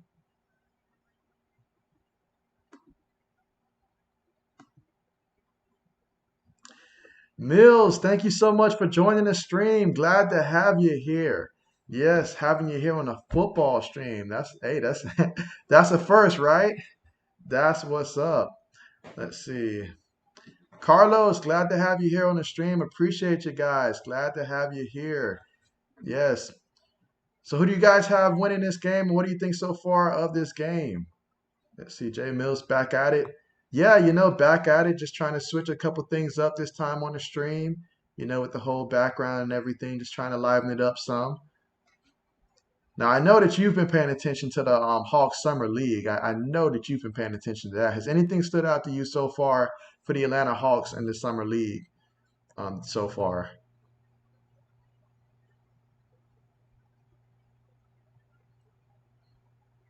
Oh, yeah, old man Mob knows that these Patriots, I'm encouraged by what I've seen so far from the Patriots. I even, during my video that I did talking about the Patriots and their season outlook, this is what I'm anticipating. I feel like the Patriots are going to be a lot better than many people may project that they're going to be.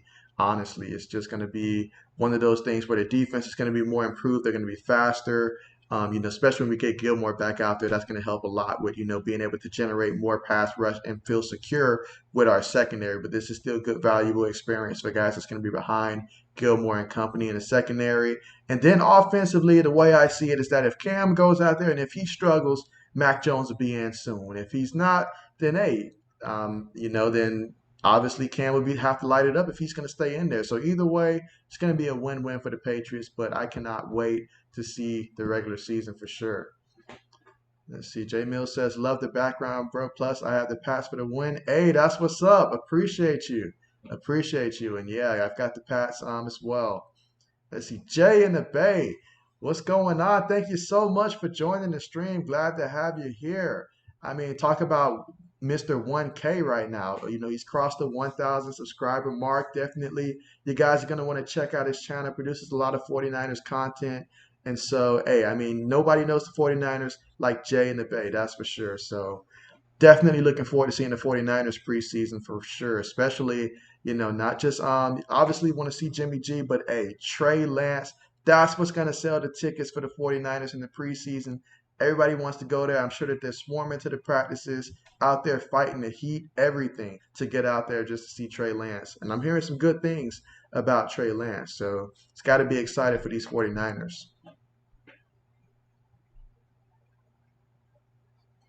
Let's see. And right now, Mac Jones still has an opportunity with the Patriots. They're really taking a nice look at what he's been able to do so far in this one. And so I'm glad about that. I know that the fans that are out there, they have been really wanting to see Mac Jones out there for such some time. And it's 3rd and 4. It's important that he does like take them to the end zone on one of these drives at least. Sony Michelle with the carry. Did he get there? I think he was just short. Let's see, Jay in the Bay. Of course, of course. Yeah, can't wait for the 49ers preseason. This is a great time this week. I know last week was the Hall of Fame game, so we got to see a lot of historically great players. But yeah, that was absolutely fantastic to know that now a lot of teams are going to be starting their first preseason action. Let's see.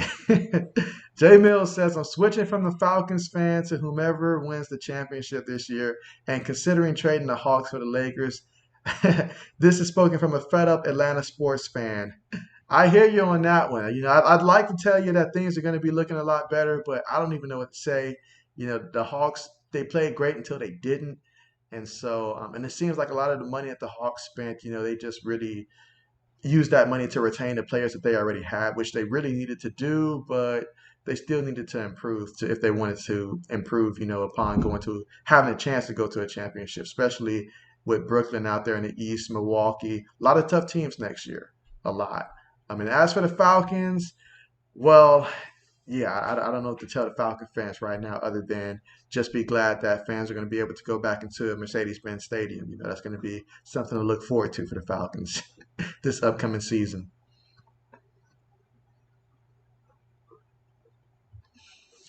But yeah, so right now seems Washington's going to have the ball after the Patriots just punt the ball. It's a 52-yard punt, and it's going to be at Washington's 20.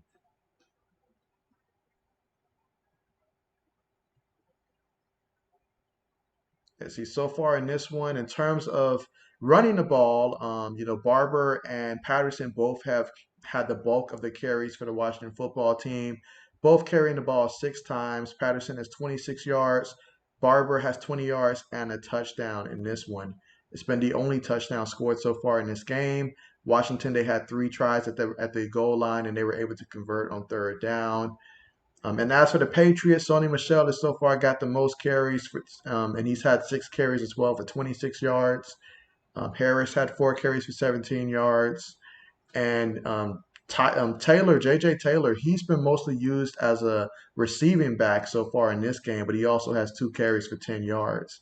So let's see. Old Man Mob says, I'm kind of shocked Bill hasn't gone for it yet.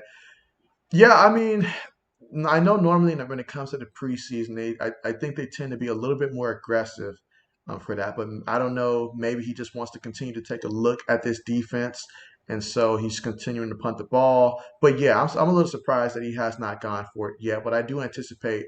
I'm anticipating that somewhere along the line, by the time we reach this point in fourth quarter, I think they'll go for it at least once or twice in terms of just going for it on 4th down.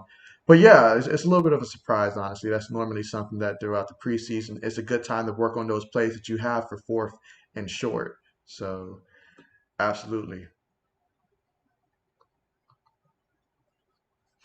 Absolutely. But yeah, tell me, with all this NBA news that's going on, which team do you think made the biggest improvement this offseason for when it comes to the NBA? Because there was a lot of teams that made a lot of moves, a lot of players that ended up in great situations. I mean, what happened to Schroeder though, going to Boston? I felt bad for him, but at the same time, I don't, because you turned down all that money that the Lakers offered you probably prematurely, and it just didn't work out though. So that was tough to see. But outside of that, I felt like everybody else pretty much ended up in a great situation. Now, Udonis Haslem, how is Haslem continuing to get a roster spot with the Miami Heat?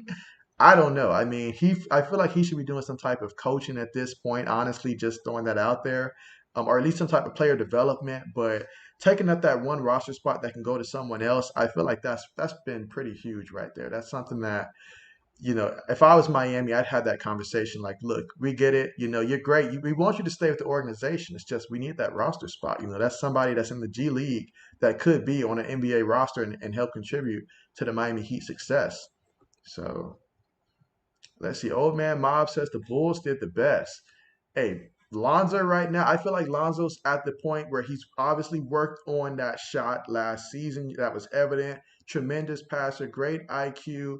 I really like what the Bulls did, and this is going to be the best version of Chicago that we've seen in quite some time. The last time that I've really been this excited for Chicago was probably before Derrick Rose, started getting hurt in terms of for the Chicago Bulls at that point. So yeah, the Bulls, they have a lot to be excited for, honestly. I've got them as one of those teams that's going to be competing for one of those middle of the playoff bracket type of roles. Your 4 seed, 5 seed around that range. So I can definitely see that. Let's see. And Mill says LA definitely. Hey, I tell you what though, what gets me is that I feel like a decade ago, like half of the guys that they brought in, I wanted them on the Lakers a decade ago. It's great to have them now, but I mean, I have for the longest wanted to see Carmelo Anthony join the Lakers. That's just been something that I've really wanted to see. And so now it's finally happening, and I'm hoping that we're able to bring him a championship this season. I mean, hey, I really just want to see the man get a championship. I mean, I think just about everybody wants to see that, other than perhaps maybe George Karl and stuff like that. But everybody else wants to see this man succeed at this point.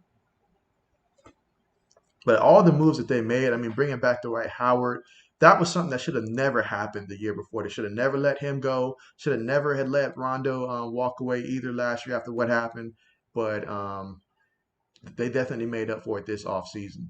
And in terms of age, though, obviously age is going to be somewhat of a factor. But I feel like when you have guys like Westbrook that likes to score a lot, and obviously at this point in LeBron's career, he doesn't strike me as someone that's looking to really score a lot. I remember in the last game, I was like, he better do something with the ball. He's got to score. He's got to score. They pass him the ball. He pass it right back. They pass it to him. He pass it right back. I was like, Bron don't want to shoot, y'all. Like, he really don't want to shoot more than he has to. Like, he is okay with being the third or fourth option, I feel like, as long as the team's winning. So I definitely understand that at this point in his career, I can't blame him. So it's good to see that the Lakers reloaded, and man, what a statement they made.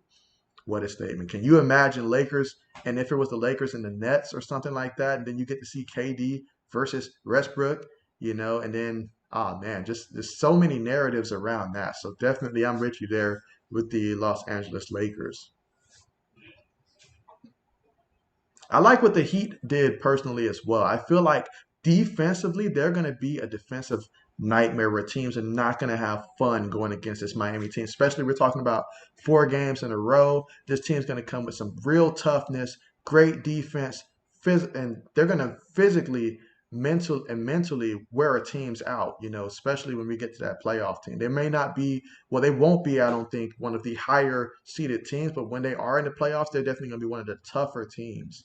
And so, yeah, I'm really looking forward to that.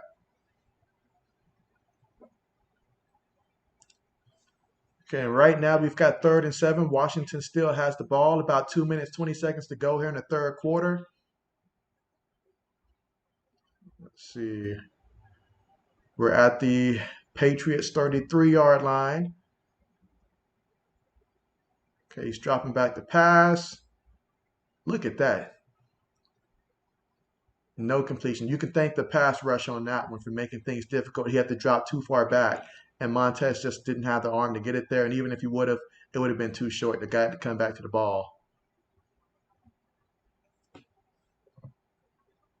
What are my thoughts on the Milwaukee Bucks 2-peat? I think that it's, well, one, the way that I saw Giannis play, first of all, I got to give Milwaukee credit for what they did. I mean, honestly, like when they beat Brooklyn, that was impressive. That was really impressive. I know the injuries and all that stuff aside, what when they did that, it was impressive. And then when they got past Atlanta, obviously their difference in the rebounding, that was, evident there. But what I saw that they were able to do when Giannis just decided that he was just going to take over, I mean, he got to the point where he was hitting free throws where I was like, is this really Giannis? Like my man was just, like knocking him down. Giannis has convinced me that he's going to have this team in contention. Obviously, he's kept them there for years and stuff, but I think even once everybody else gets healthy, they're going to be a team that you're really going to have to watch out for. Now, do I think that they're going to repeat? I don't think so. I don't think so. Sorry. I know there's a lot of Buck fans out there on the channel. Appreciate you guys, But I personally do not think that they're going to repeat. Personally, I think they're going to have a tremendous season, but I just feel like a lot of injuries, played a role. And if Brooklyn is healthy, I mean, not even just Brooklyn, it's going to be a tough matchup now when you play against the Miami Heat, because I think matchup wise, what the Heat bring defensively, that's going to be a good matchup right there. And Giannis is going to have to play like he did in the finals every game. And that's a lot to ask. But he is at that age where Bron was when Bron finally broke through and started winning championships, although he was in Miami, but still. So, it could be at the point, but I don't think they're going to repeat. But it's going to come awfully close. Awfully close. And Old Man Mob states what everybody's been thinking this offseason. Yeah, LiAngelo Ball, he has been killing it. Absolutely. Every time I turn around, this man's on the highlight and stuff. Did not see this coming, honestly. I mean, to see the way that he's been out there and he's focused, I'm happy for him. I really am. I'm happy for him. And I hope that he continues to keep it up. But yeah, he has been killing it, honestly. Could not have said that better myself. Could not have. But yeah, I mean, just looking across the board, though, I mean, like, I feel like a lot of teams really did get better. And then there are teams that you look at, and then you're just like, what are you guys doing? Are you guys just tanking already? Like, what's going on? So I want to hear from you guys. What NBA team do you think took the biggest step back, in your opinion, in terms of, the guys that they lost? Because there were some teams that just I saw a lot of guys leaving their roster, and I was like, man, they are getting ready for a rebuild for real. So, yeah, let me know in the chat section what teams do you think took the biggest step back in the NBA. Looking at all those championships that they're showing at the Patriots, it feels like it's been forever, honestly. I mean, now that Brady's gone, it just feels like those championships were like a long time ago at this point. Let's see, Mac Jones is still in. Oh, man, it's a false start right there.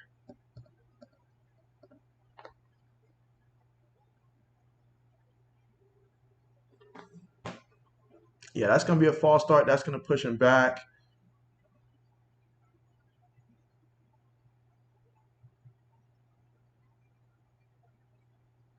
And so far tonight, Mac Jones, he is 13 of 17, 87 yards.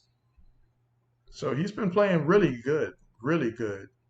Especially when you consider, even though it's the preseason, but you got to deal with different guys coming in and out. And that play action fake, what a nice pass. I mean, incomplete. But considering the pressure and everything, he put it in the one spot that you could put it. Now, yeah, he took a hit on that one, but he stood there and still delivered, despite knowing that he was going to get hit. And again, that's another catch that you have to make. Wilkerson has dropped a couple now that he should be catching, in my opinion. 2nd and 15.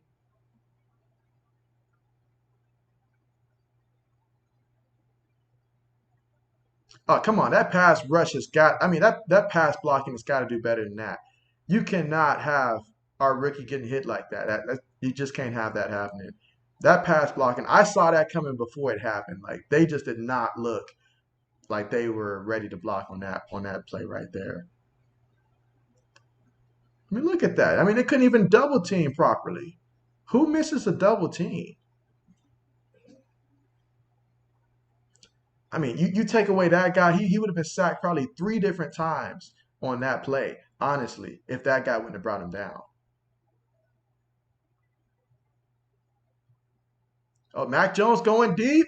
Oh, I thought that was going to be it. Oh, man, this is what I'm talking about. The receivers, they're holding him back. Mac Jones, I feel like could do tremendous, but he's going to need a little help. He is a rookie, so these receivers have got to step up. But he stepped up in that pocket. Nice throw, just missed it. Oh, man, just missed it. Football is a game of inches, though. Let's see. Old Man Mob says these receivers need to work on those drops. Yeah, they're looking. Yeah, they're not looking that great right now. I mean, not looking that great. Let's see. Old Man Mob says it's time to pull Mac Jones out. Don't need him to get hurt. You're right. By the time this quarter is over, or if yeah, this quarter should be over by the time They end up getting the ball back. I say we've seen enough. We saw 2 quarters of them. Let's go ahead and let Stid go out there. Jarrett Stidham. Let's go out there and see what he can do. They still got Brian Hoyer. They've got a couple quarterbacks they need to look at.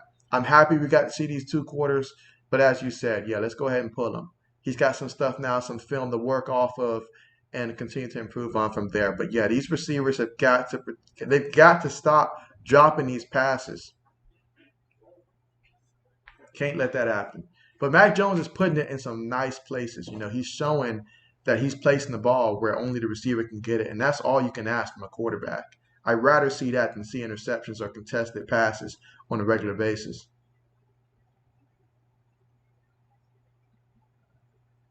All right, play action fake, throws it. I believe that's Sean Jones. Oh man, we've got guys flipping over him. It's one big dude. So Montez gets that completion.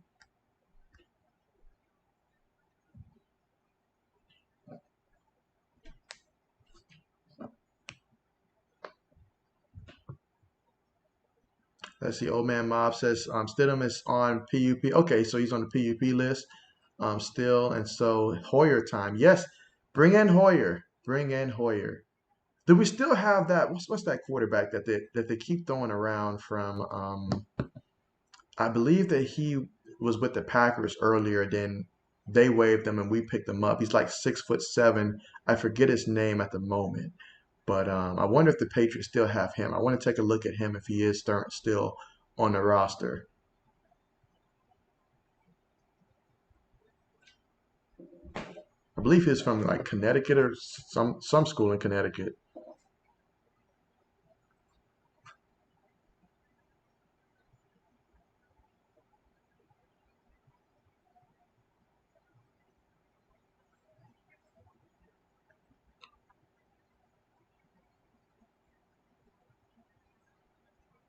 But yeah, Patriots obviously got a lot of work to do before they started the regular season.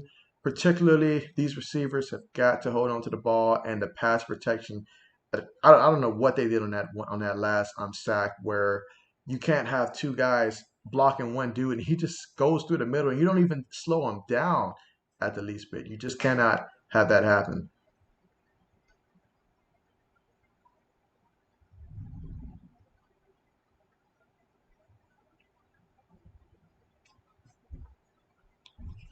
But yeah, time to put in Brian Hoyer. We was hoping that Hoyer was going to save the day in one game last year. I believe 2 games actually, particularly against the Kansas City Chiefs. I believe that was one of the games that Cam Newton was out due to COVID, and so we had to rely a lot on Brian Hoyer. And then, hey, the way that the team played as a whole, I thought that was going to be an upset. I know a lot of people forgotten about that game, but I mean, it was tough to watch because I felt like they just needed a quarterback. And at the time, Cam Newton was playing at an extremely high level prior to getting COVID. And then when he came back, he was just not the same at all. But yeah, at that game, we had to rely on Brian Hoyer. So you never know, especially with all the stuff going on with COVID and stuff. You just never know. And so let's see. King, you're back. Hey, glad that you're back. Appreciate you. Yep, we've got a whole quarter left, And so right now the Patriots are still up 9-7. So just wanted to make sure that you saw that, still up 9-7 at the moment. And so, I mean, the kicking game has been a major plus. I am very confident in what I've seen so far from that. That has been extremely well. Let's see, old man Mob, Jacob Dole. That's the guy right there. Yep. Dolagal, yeah, Jacob Dolagal or something like that. Yeah, that's been a tall guy that just everything that I've read up on him dating back to college, he's been just a pure, like, it does not get any more raw in terms of raw talent, in terms of just what he possesses from like arm strength, all that stuff, but a extremely small sample size. And so that's why he's been going from practice squad to practice squad to practice squad. So I do hope at some point in the preseason I was hoping to at least get a look at him. And so let's see. Malik, thanks so much for joining the stream. Glad to have you here. And so I know earlier you saw me when I was doing my test stream earlier. So yeah, but as you can see, this is what I was able to come up with. So, but yeah, glad to have you here. I know you would have loved a lot of the conversation we were having earlier regarding basketball. So definitely, I'll go ahead and re-ask the question for both you and King. Both, I don't think King was on when we were talking about that in terms of the teams that we felt made the most improvement in the NBA this past this off season here, because obviously there's a lot of teams that made some good moves. I mean, Bulls, Heat, those guys, those teams come to mind. Obviously, what the Lakers did, even Brooklyn, just building out the rest of that roster. And then Milwaukee, they did make some additions as well. And so obviously running it back is not going to be easy, but they sure look. There's a lot of teams that look good on paper. A lot of teams. And then there were teams like Atlanta that spent a lot of money, but that money did not necessarily result in a lot of new talent or didn't solve a lot of issues that probably still will exist, but you were able to keep the pieces that you really needed to keep in place. So let's see. Malik says that I think that he thinks it would be between the Heat, Bulls, and the Knicks. Three good teams that, honestly, in my opinion, I think they're all going to be in the playoffs, and they're all going to be somewhere between the fourth and the sixth seed. I think I can see that. I can see all of those teams like just lining up back to back to back next to each other in the playoff bracket.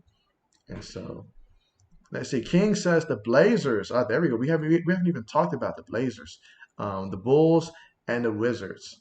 Okay, wonderful. Yep, I can definitely see that as well. And for the Wizards, I mean, moving on from Westbrook, that obviously was something I felt was going to happen. But yeah, definitely I can understand those teams right there. And Dame, I hope that they're able to help Dame do enough with the Blazers. Not enough just to get to the second round and then phase out. No, Dame. Oh man, I really want so bad for Dame to get in a position of getting the championship. But I'll go ahead and ask you guys this question. Do you guys feel that Chris Paul missed his opportunity to get a championship? Do you think that it's done? He will not get back to the finals. It's a wrap, because obviously that was really tough to watch. We wanted for so long for him to get that chip. It felt like it was going to happen, and then it didn't. I mean, Giannis happened. That's what happened. Giannis came and took that championship and said, I will take this. And then, yeah, Chris Paul just fell apart. I mean, absolutely fell apart.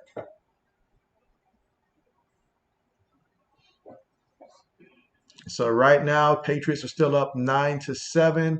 Washington has it. It's 3rd and 8. Let's see if Montez has what it takes to get this first down. They need 8 yards. This pass rush from the Patriots has been pretty consistently good all night. He throws it. Intercepted off the tip. Let's see if this results in a touchdown. Nope, but it's good, great field position for the offense of the Patriots. And so I think now is the perfect time to put Brian Hoyer in at quarterback. We've seen enough for Mac Jones. Let's go ahead and put someone else in here in this preseason game. And then after that, yeah, we'll just go ahead and put Brian Hoyer in. I think that's the right decision right now. We need to see what he can still do or just give him some reps so that way he stays warm in case we need him at some point this season. Let's see. King says that the Suns will bounce back. Okay, so he's a believer here and that Chris Paul still has a chance at a championship. I like Booker though, and what Booker, showed us. It was really great to see some of the young guys in the playoffs last season get their opportunity to shine with guys that we're accustomed to seeing. They were out, they were injured, banged up, all that stuff. But we got to see some of the younger guys in the league, some of our up and coming superstars, the stars. They really shined. And Devin Booker, he really did shine. I know a lot of people gave a lot of credit to Chris Paul, as they should for the leadership that he provides. But yeah, Devin Booker, he definitely was out there scoring and he looked great. Aiden, glad to see that, like he'll have another year to get even stronger, even bigger, and then come back even better next year. I feel like, if Aiden can have that type of rebound where I saw Andrew Bynum before Andrew Bynum just went, and just stopped being the Andrew Bynum that he was with the Lakers. But after he had lost that first year in the championship, then he came back that next year. He was the difference when the Lakers and the Celtics were playing back in the Kobe Bryant era around that 2009, 2010 season, around that year, I believe. And so, yeah, I think that Aiden, if he can continue to get in the weight room and get stronger, bigger, he can be someone that you would hope that can, stop Giannis from having his way against a team like the Phoenix Suns. Because they're certainly going to have to rely on that. I mean, that's pretty much unless they want to build some type of a defensive wall to stop him, but it doesn't seem like they were all that interested in doing that last season with all the chips on the line. So, but there. So now we get to look at Brian Hoyer. And that carry right there goes for about 4 yards, I'd say. That was Stevenson right there.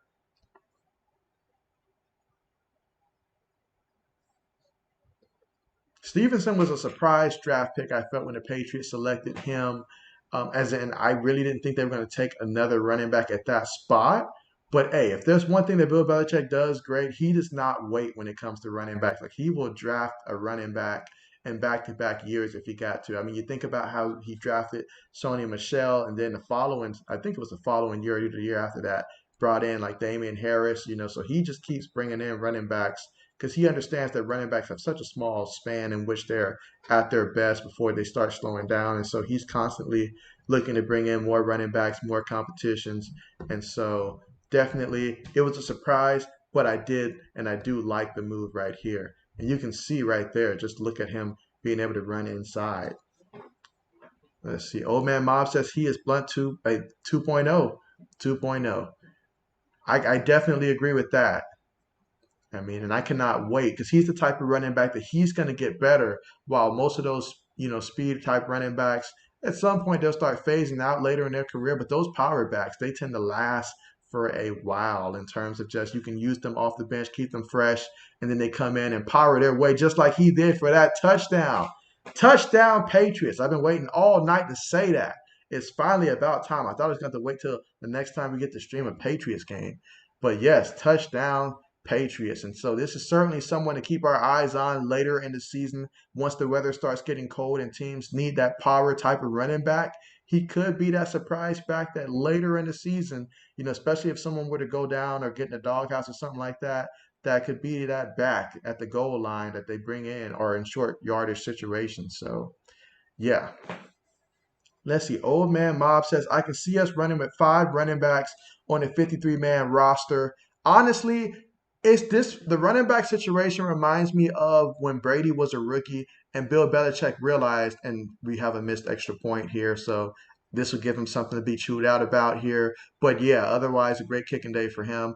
But yeah, I can definitely say like back when the Patriots had drafted Tom Brady, they wasn't really planning on keeping, I believe, like 4 quarterbacks. But Tom Brady played so well in the preseason that it convinced Bill Belichick to keep that fourth quarterback. And so it could be the same situation here with this running back because there's 5 good running backs here that I honestly, if I was controlling the Patriots, I don't want to let none of them go. I feel like they're all great to have, and so I personally, I'm right there with you. I want to keep all of them if possible. So that's just me right there. I want to keep all of them because they all seem great, and I can see them being used in different types of ways, different scenarios, and they will complement the running back room nicely for the Patriots. And we know the Patriots, they're going to have to run the ball a lot, regardless of even if Mac Jones is in there, they're still going to be running the ball a lot. So having 5 running backs is good to have, especially with this thing called COVID that's still out there. So it's good to have running backs that you can rely on.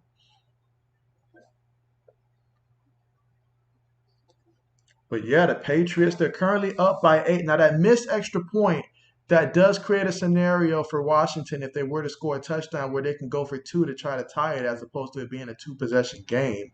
So that's something for Washington to look forward to. Let's see. Old Man Mob says, if anything, I can see Sony getting traded. Yeah, I mean, honestly, if you asked me if it came down to it and I had to move on from running back, I would hesitantly say, okay, let's see what we can get for Sony Michelle. I mean, but I personally would prefer to keep him. But I mean, if you got to trade somebody, I mean, I really like what Taylor has. I think he has a good potential to him. So if someone has to go and you can get something for Sony Michelle, I can see that being an option, honestly. But I honestly feel that way about the quarterback position too, in terms of, I mean, one, I think Jarrett Stidham would just be a good trade piece, so I don't feel as strongly about that. But in terms of, I like what the quarterback room looks like. I do like it. I do like it from top to bottom in terms of the depth there. So yeah,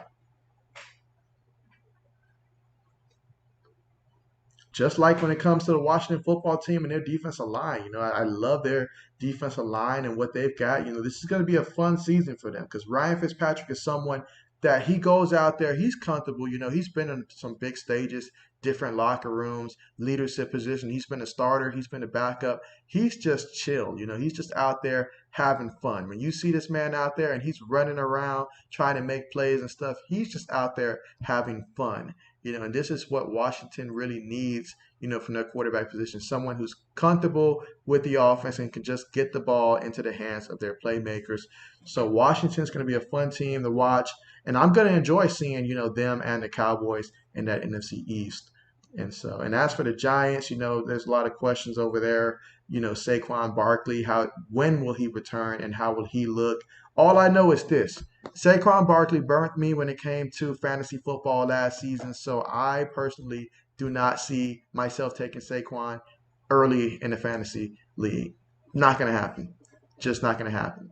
So, I mean, even prior to that injury, he was not really getting my team a lot of points, but that's a whole different discussion right there.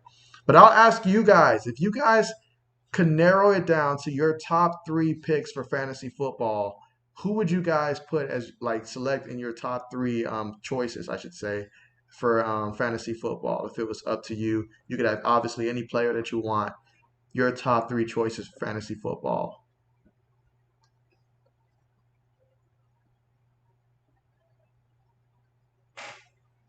I mean, just look at this Patriots team. They look so different than what they looked like last year. And of course, that was to be the case last year. I mean, because Bill was short like 8 guys that opted out, so it really impacted the defense a lot.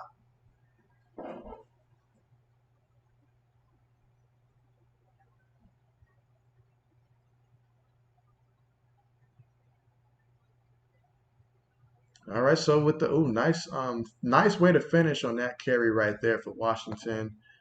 Was that Patterson?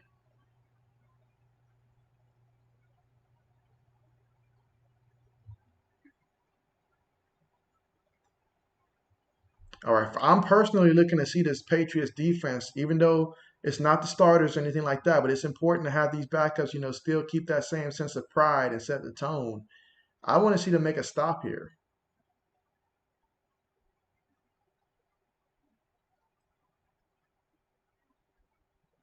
All right, let's see that pass. Checks it down. Nice completion there for about 4, almost 5 yards, about 4.5 yards.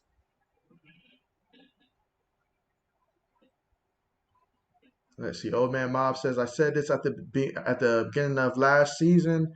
It was Wash. Bill Belichick just wanted to see what he had to build off of. Yeah, yeah, absolutely. Yeah, Coach Bill, he's extremely smart when it comes to stuff like this, and so love the way that Bill operates. And hey, I even love how Bill does in the draft room when he's constantly trading back, just acquiring more assets for the future. And so Bill gets it. I mean, if you can bring in a guy that fits your system, he may not be that flashy guy that's out there, constantly making highlight plays and stuff, but it does allow for you to bring in more guys that you can use for situational football, and that's what Bill Belichick's all about. And he knows about trading to try to get some value for guys before it's too late.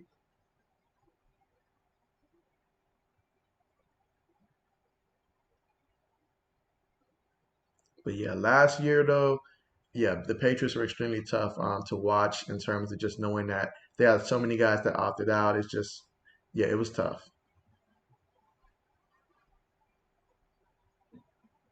But I'll ask you guys this question as well in terms of how do you think the Bills and the Patriots are going to compare? I'll even throw the Dolphins in there, but just how are they going to finish from 1 to 3 in that division? I'm just going to assume that the Jets will be at the bottom. But hey, I'll throw the Jets in there as well if you think the Jets will finish higher than last place in the division. But how do you have the AFC East standings finishing after at the end of this upcoming season? Assuming that everybody's obviously healthy. All right, so Washington punts that, and the Patriots are going to get the ball back. All right, that looks like Taylor that was on that. Yeah, that was Taylor on the punt return there. And there's a penalty.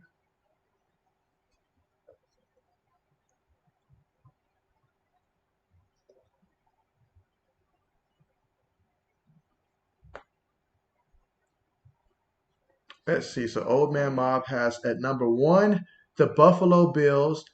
I mean, given the quarterback situation right off the bat, Buffalo has the biggest advantage in the division. I mean, Josh Allen, they just paid him, and they paid him for a reason.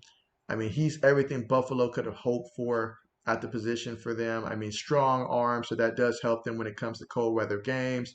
And then just the connection between him and Stephon Diggs. I mean, that was I'm not gonna lie, as a Patriots fan, that was still nice to watch between those two, especially later in the season, just seeing the connection that they had. That the only connection that rivaled that was Aaron Rodgers to Devontae Adams last year. So that was extremely well right there.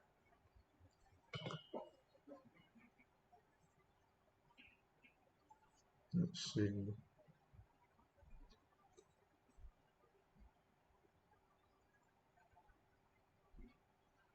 Yeah, but right now the Patriots have the ball back and it's 15-7. So let's see if Brian Hoyer can lead the Patriots to another touchdown drive.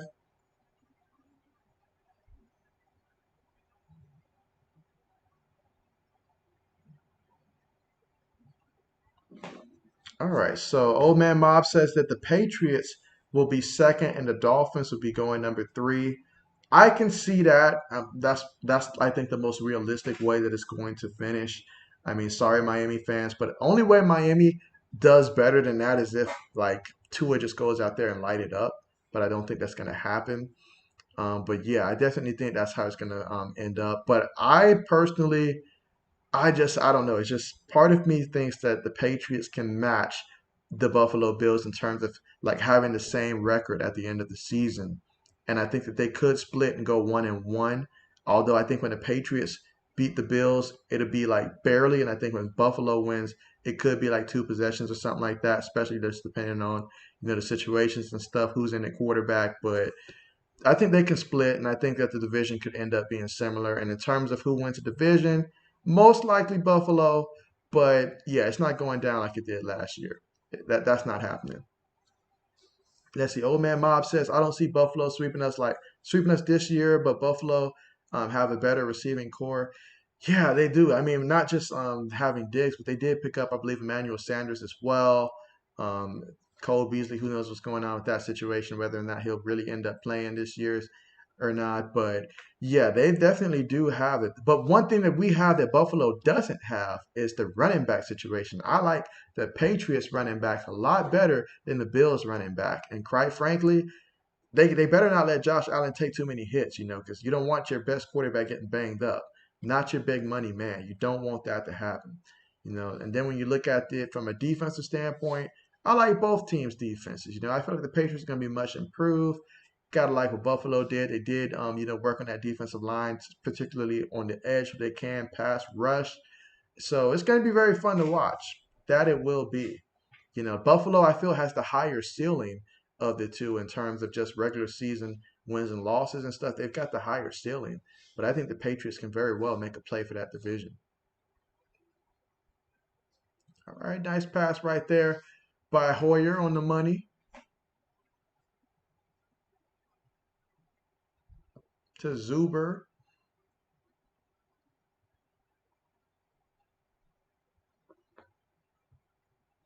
And I guess that means that we all agree that the Jets are going to finish last. It's going to be fun though, watching Zach Wilson and just seeing how he's going to be able to handle all the pressures that come with being in New York. Honestly, oh man, they should have called a play action on that play. That was not going anywhere. But there's a flag on the play.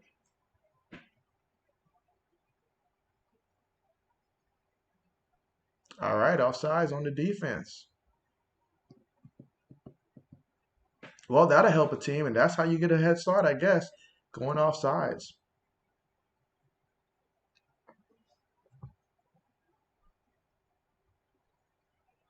Now I do know that tomorrow the Atlanta Falcons that they're going to be playing, and so it'll be interesting to see how that's going to play out for Atlanta. I know a lot of people, have marked off Matt Ryan. He's got a lot to prove. People forget that Calvin Ridley, he's one of the best receivers last season, statistically speaking. And I think he's going to be someone that if you're playing fantasy football and you get a chance to nab him in the correct round, like without drafting him too early, that's going to be a guy that you're going to be glad that you got. So he's definitely going to get a lot of the bulk of the thing. We all know Kyle Pitts is going to be tremendous, I think. So yeah, they've got Mike Davis. We saw what he was able to do in Carolina. So this team, they could be a rather interesting team, a lot more interesting than a lot of people perhaps are thinking right now. Let's see. Up King. Yeah, King says that my Patriots are going to win. I appreciate that, King. I thought you were going to dip out on me right before the game was over. But I better not glow too much. There's still a lot of things that can happen here on the clock. We've seen crazier things, especially when we're talking about backups in the game. But yeah, absolutely. Oh, look at that. Restream is congratulating me on my 100th message today on Restream. So I appreciate you guys. Yeah, I've reached 100 messages on Restream.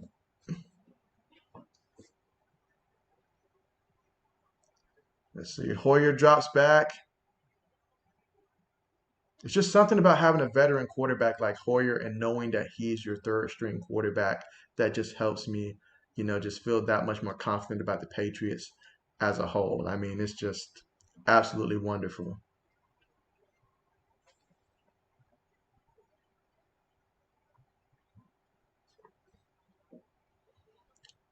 But yeah, guys, definitely one thing that I probably have not asked you guys a lot about so far, because quite frankly, I've been so busy with like NFL and NBA news. How do you guys feel about, college football, college basketball? What are you guys' favorite teams? And how often do you watch? Do you watch multiple teams? Just let me know what teams you guys typically watch when it comes to college football or college basketball. For me, I personally, I'm always watching Ohio State. I'm just a big Ohio State guy when it comes to college football and college basketball. I just root for the program in general. But aside from them, I do enjoy watching some of the other teams in the Big Ten.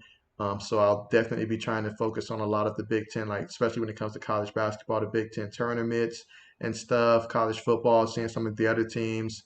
And then when it comes to outside of the Big Ten, I do watch a good bit of the SEC. I mean, who doesn't watch the SEC? I mean, it's hard not to watch them. You have to acknowledge them as a conference. But even outside of them, I mean, just Pac-10 and stuff like that. So yeah, definitely looking forward to that. All right, so we have some answers here. Let's see. King says Oregon. I know Ohio State plays Oregon. I think it's either week 2 or week 3. If I'm not mistaken. I think week 2. And so Oregon's definitely the toughest game on that schedule. So that's probably going to be a game that I'm going to be looking to try to stream. Obviously, I got to see the schedule on that day, but if possible, I'll be looking to stream that game. And for college football, especially if you guys are interested in seeing those being streamed, I'm probably going to be trying to stream the game that come on Saturday nights and just make that a consistent Saturday night type of streaming event right there. I want to do something pre-game before all the games, get on, do some predictions in terms of what I think is going to happen, who's going to win, lose, and then come back Saturday night, recap what's already happened, and then stream the games that's going to be our primetime nighttime matchup. So definitely that. Let's see. Old Man Mob says Ohio State, and I'm still hoping the players finally start getting paid. Yeah, so a lot of these players are getting these NIL deals and stuff. I know that that guy for Alabama, I forget his name, but I know that he's already almost at $1 million, and we don't even know for sure if he's going to be the starting quarterback. He's the presumptive of starting quarterback, but nothing official. But I mean, that's a lot of money out there being made. I know the University of Miami, their team has been definitely supported a lot in terms of within the just the area a lot. So it's nice to see, which companies are out there dishing out money to these players and stuff. That's nice to see as long as the players, still are out there hungry, competing and stuff, then hey, it's definitely something that we'll have to see how this is going to play out throughout the season. I just hope that this inspires guys that perhaps from coming out too early, especially when we're talking about college basketball, even college football. I don't want guys coming out too early if they're not ready. So hopefully this incentive will keep them in longer until they're ready and allow them to develop because not everybody's going to make it pro. So don't throw away your NFL, your college football careers, college basketball careers too early. Let's see. Old Man Mob says Bill Belichick's not going to be happy. Too many flags for us. There's going to be a lot of running laps tomorrow. You know Bill's not going to be happy regardless. Bill should never walk away from a preseason game happy. Never. If he walks away happy, that means it just wasn't a preseason game. He should never walk away from a game happy. He's always going to be the kind of coach that makes sure his team has an edge to them. So I will say that. So, but I mean, I've saw a lot of encouraging things. I have, and I've seen some things that I'm like, okay, they're going to practice on that. They need to practice on that. So I'm going to be really interested in seeing some of the later preseason games. And you guys can help me out with this because now that we have three preseason games as opposed to the regular four, is it going to be the second game where we see most of the starters? I assume it has to be the second game now where we'll see the starters get to play usually about two, 3 quarters, get good looks at them, all of that stuff. Yeah, see, King says that I should stream NBA. Yeah, actually, my first few streams was mostly in the playoffs and stuff. And so I will be streaming the NBA as well, but the NBA will be more so closer to the regular season because it is longer and in terms of just, the amount of the season actually and the amount of games. And so that'll be something that once, not even when football season's over, but probably towards when basketball season really starts heating up in October and stuff, you'll start to see some more of those basketball streams once the regular season hits for that. Same with, I'm gonna try to find a way to do something for college basketball as well. That's probably the one area I'm not entirely 100% sure how I'm gonna go about that because I know, college football, I can do that Saturday nights. NFL, I can do Monday night, Thursday night. NBA will probably be on a Wednesday or something like that, Tuesday or Wednesday. But college basketball, I need to find a day that I can squeeze that in or some time. So I'll have to get creative about college basketball. Let's see. Old Man Mob says, I can see next game starters will play 3 quarters. 3 quarters, I can see them playing almost a full game. Yeah, I'm thinking it would have to be that because you definitely don't want to play them too much in the last game and risk anybody getting hurt. So I think that, yeah, second game, second preseason game, which would be perfect for those of us who, are watching the preseason. We get to see obviously the first game. Everybody's excited to see their team back for the first time in a long time. And then the second game, we get to get an extended watch of our, favorite players and stuff, see how the offense really looks. And then at the third, by the time we reach the third preseason game, we're all ready for okay, we're ready for the regular season to start now. So that's how it's pretty much going to be. But obviously, it's very important for guys trying to make the roster. And Montez, if he's still quarterbacking right now. Yeah, you can't be missing throws like that. That's going to hurt your chances of making the team. Honestly, at this point.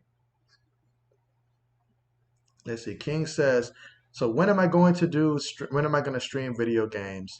So for me, I'm thinking that when it comes to Twitch, because I'm going to mostly be streaming more so on Twitch, but in terms of on YouTube, when it comes to video games, YouTube, I'll limit that to Madden up until we reach the point in the future where college football also is released, and then I'll stream that one on this channel as well. But everything else will just be mostly on Twitch. And for Twitch, that's gonna be more so, like late night type of things, like around 11 p.m. Eastern time through about 1 p.m. Well, 1 a.m. Eastern time, that time frame, probably about 2 times out the week, depending on how much news I have to report in terms of NFL and NBA news. When that's at its peak, probably won't be doing a lot of that. But once things slow down in the regular season, then I'll probably do more of that. I would say weekends, but I'll be doing a lot of, covering the actual NFL and NBA games. And even if I'm not covering those games, I still need to actually watch the games to be able to talk to them. So streaming is going to be a little selective. But during the off seasons, like next year in the off season, you'll see a rise in streaming games and stuff, especially those 2 months that was very slow for my channel. That's perfect for streaming a lot of gaming content.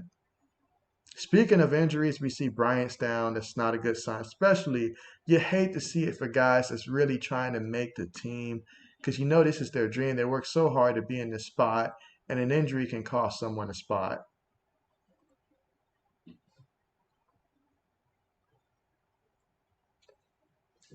But yeah, as you guys can see, I'm continuously branching out things on this channel. I mean, when I first created this channel, if you see my first ever video that I did, and I probably need to update that honestly, I pretty much just at that point in time constantly I was thinking, okay, football, I'll focus on football. Then after a while, I was like, okay, I'll sprinkle in some basketball. Then after a while, I was like, you know what?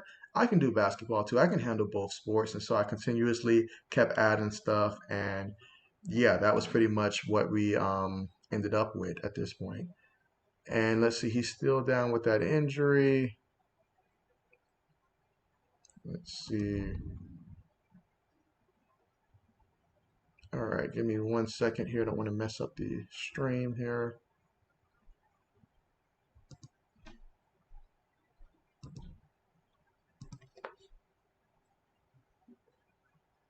All right, good to see Bryant walking off the field here.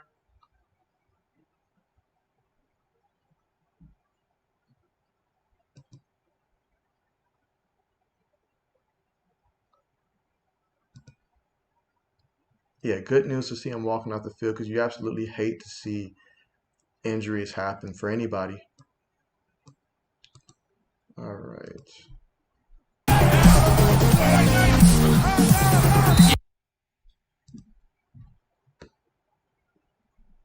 Let's see.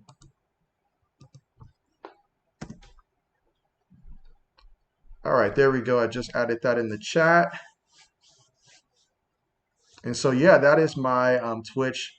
Just recently started using it, so there's a lot that I'm still trying to learn on that, as well as a lot of that I'm trying to learn through a lot of these different types of streams and stuff. But yeah, you guys are going to continue to see more improvement, lots of different things transpire. But I'm really looking forward to, I say 2 weekends from now, which will be the 21st and I think the 22nd. If the 21st, I'll either be streaming preseason all day, especially if I see that there's a lot of people that's joining for some of the other streams that I do for preseason. I'll probably focus on that. If not, I'll probably just use, I want to use probably that whole day to just stream a bunch of the Madden content that day and just see, just if that's something that you guys are interested in as well, then that's something that I'll focus on that day. So I'm not sure that day, but for sure on the 22nd, I'm thinking it'll be a great day for me to just do a lot of Madden streaming that day. Of course, I'll still be getting up this NFL news, NBA news, all of that. That's the core of my channel, and that's going to continue to always be something that I high prioritize. Zero to Hero, thank you so much for joining the stream. Glad to have you here. It's been a minute. Glad to see you. How much of the game have you been able to catch between the Washington football team and the Patriots? Let's see. What do I think of Mac Jones today? Yeah, Mac Jones has been absolutely fantastic. I mean, Mac Jones played about as good as I could hope for, honestly. Just realistically speaking, I don't think that he could have played much better than he did. He was 13 of 19, 87 yards. What I saw from Mac Jones was I saw precision when he threw the ball. I saw a lot of, mid to short range accuracy. The deep ball, he threw it in places where only his receiver can get it. It's just the Patriots are limited in terms of the talent that they have at that receiver position. But that's not nothing against Mac Jones. That's just something that you continue to hopefully build upon, moving so far. But yeah, Mac Jones has looked absolutely great, and I am very encouraged with what I saw from Mac Jones. His decision making, his willingness to stay in the pocket, take a hit, and deliver a ball, and still have accuracy on that. I like what I've seen so far from Mac Jones, and very encouraged for his future with the Patriots.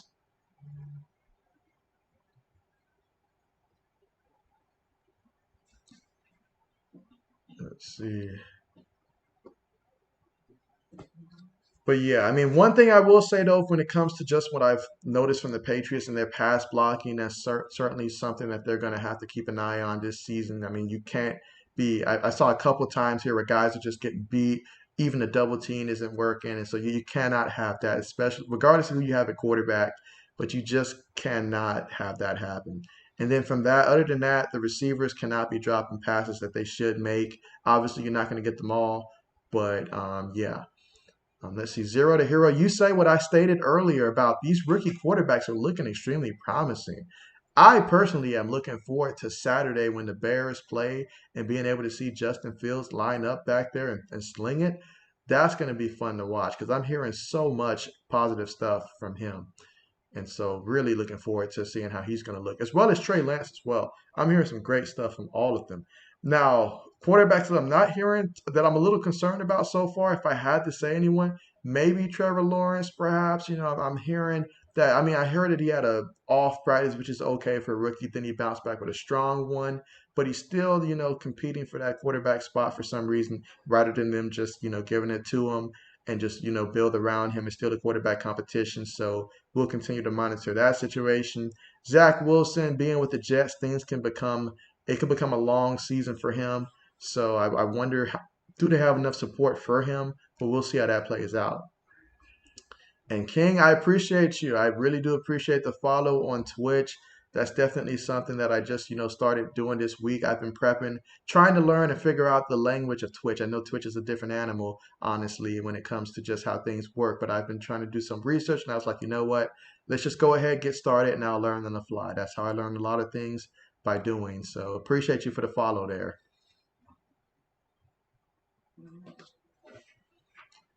Let's see. But yeah, things once we hit the regular season of the NFL, and then we have football, we have NFL going, we'll have college football going. I'll be able to get a better wraps of at least a consistent schedule and what that's going to look like, honestly. Let's see. Zero to Hero says you got to go to work. I mean, you'll see me. Hey, I appreciate you for stopping through. Really appreciate it. And hey, have a good day at work out there. Have a good day out there. I know definitely. I went to work early this morning. Was up till about 4 a.m. in the morning. So trying to figure out this whole stream thing to get the background just right. So definitely a lot of work on top of going to work regularly. But yeah, definitely understand that. So enjoy that.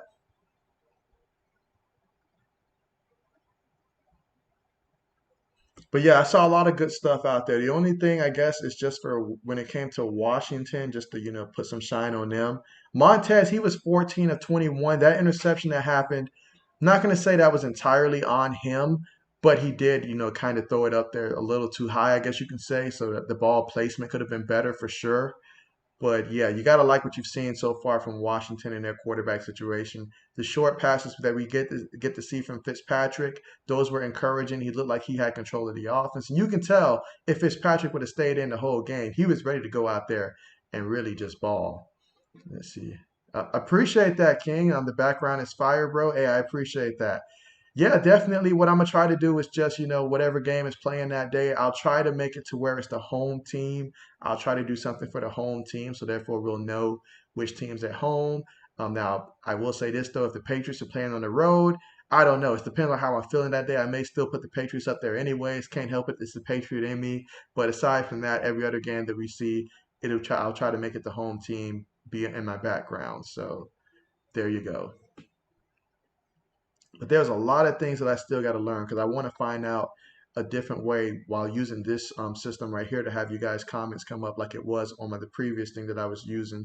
So a lot of things I still got to figure out here, but believe me when I say that I'm investing a lot of time, probably too much time late at night trying to figure this out.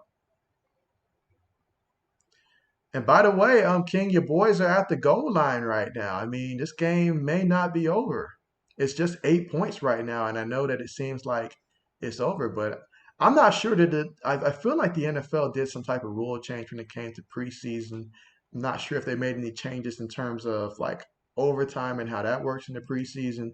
I believe I read something like that, but I can't remember off the top of my head what exactly that entailed.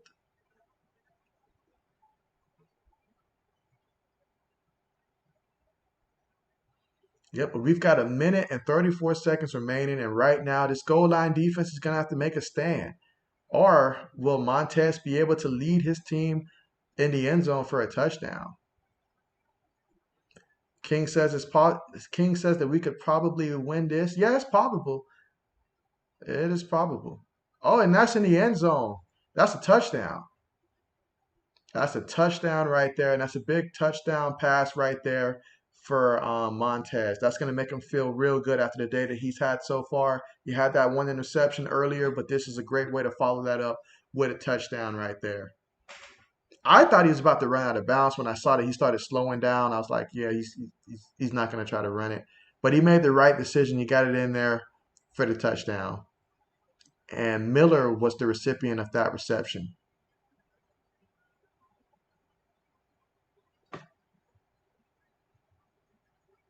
or at least I think it's a touchdown.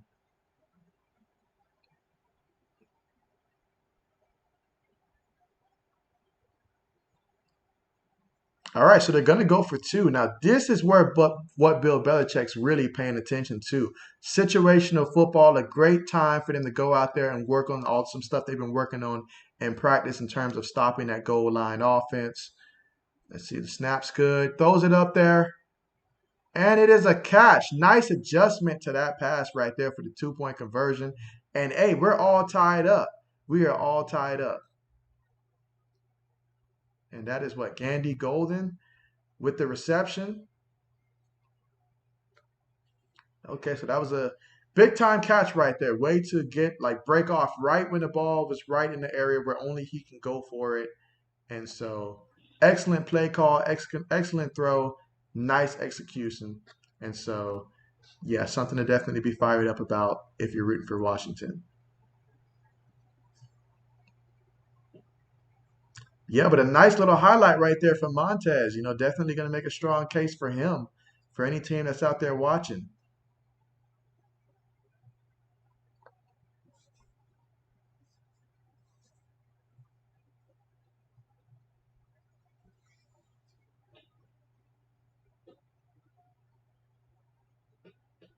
Yeah, and King is definitely happy about this one. He projected earlier that the Washington football team was going to win this game.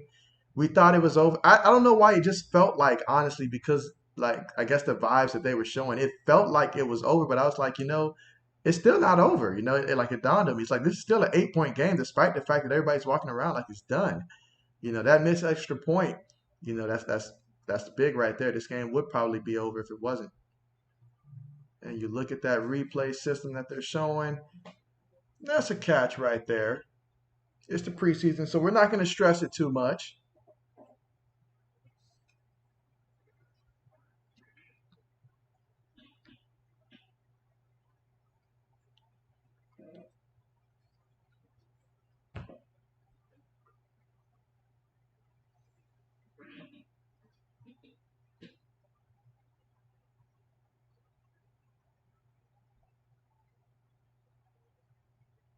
Oh man, they're still checking out this replay.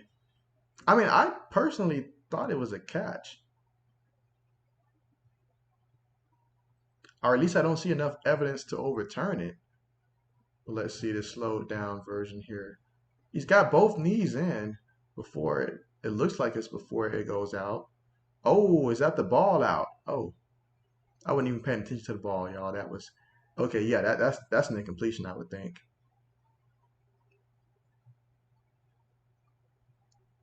Yeah, they about to overturn this one.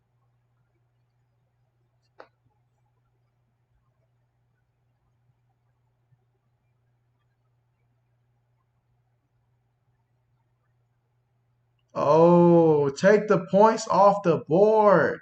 I must have been tripping. I wasn't even paying attention to the ball. I was just looking at the knee. I was like, why is that? I was like, why are they looking at it so many times? But now it makes sense why. That was an incompletion. And King is heated, y'all. He is upset. He just saw his team. He just saw Washington come up there, tie it up, and then this happens. And so you would have to think the onside kick would be happening. But yeah, that is okay, maybe not the onside. Yeah, I guess not. But yeah, that was a good pick up there by the replay booth. And I was actually looking forward to seeing some overtime. And there's a flag.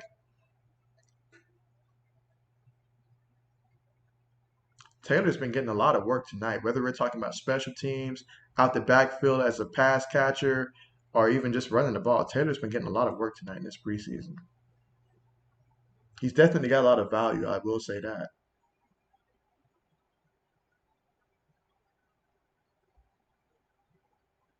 And for the Patriots, when it comes to just looking at, receiving tonight, Wilkerson is the one with 6 receptions and 39 yards. And so he did drop that touchdown. He had a couple of drops there, but they did give him a good amount of targets in this game. But outside of him, I mean, just looking purely at the wide receivers, no other receiver for the Patriots had more than 1 reception. You had a couple of running backs that had like a couple of receptions, but that's about it. So now Brian Hoyer is going to go ahead and take a knee.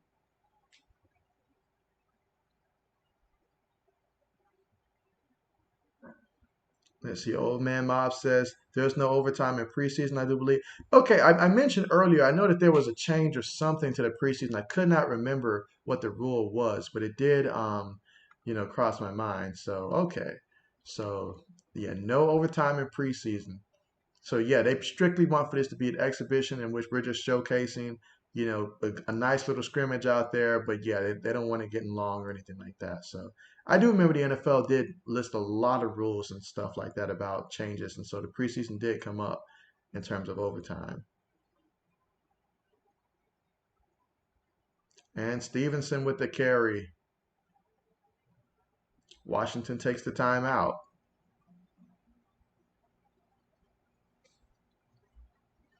So yeah, the NFL's like, look, the NFL barely wants to do overtime in the regular season. I honestly feel like they really dislike overtime.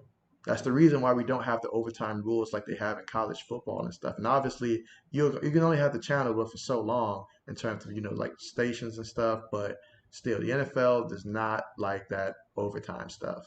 They try to avoid it at all costs if possible, especially in the preseason. I guess that makes sense. Oh, look at Stevenson, y'all, showing that he's got some speed. Look at him go all the way. Touchdown, Patriots. I hope that Madden is watching. They need to update this kid's speed. This kid's got some speed. Stop disrespecting him. I don't need to look at his speed to know Madden's disrespecting him because they're coming for everybody this year, but they need to update this man's speed. Look at that burst, though. Wow. That is something right there that really makes a statement right there. This man's going to find out, he's going to end up earning himself some playing time at some point this year. And as for King, well, yeah, this is going to be a long time till you see Washington go out there again next week. But yeah, that's got to burn right there because if you're Washington, you played such great defense all game long. You had a chance to probably get a stop, get the ball back, and see what your offense can do, and then that happened.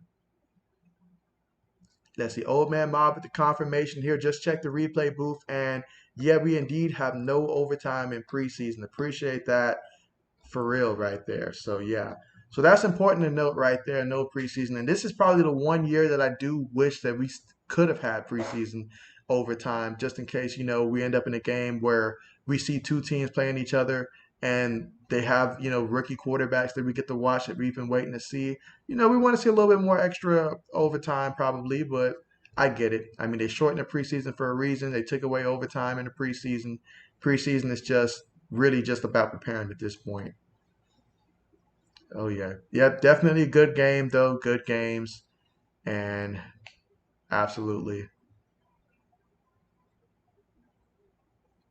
But man, this that was a nice run right there. That was a nice run. That's the kind that makes you feel good. At the end of the game, you're talking to your team. Everybody's gonna recognize you then. But yeah, I knew Bill Belichick had to see something though when he took him in the draft. I didn't see it coming, but hey, you can never see what Bill Belichick sees in guys when he drafts them until it happens. It's like, you know what, Bill? That was a good call.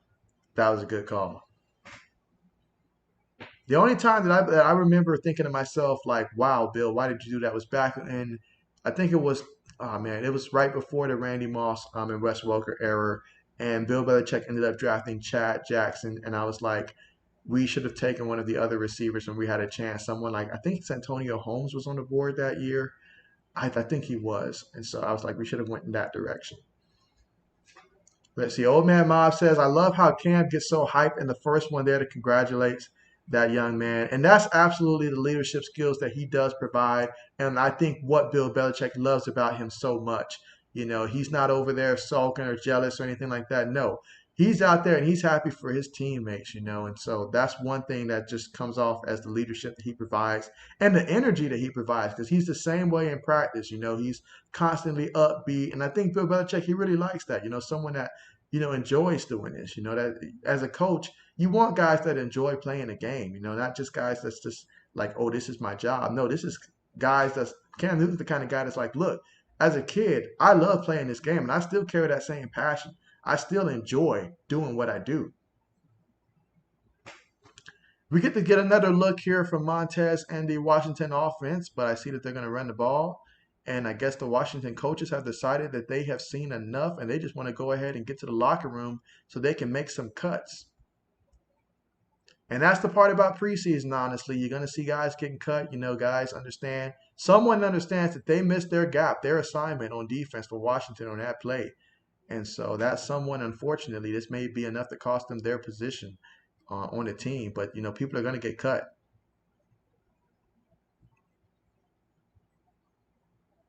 That's what preseason's all about.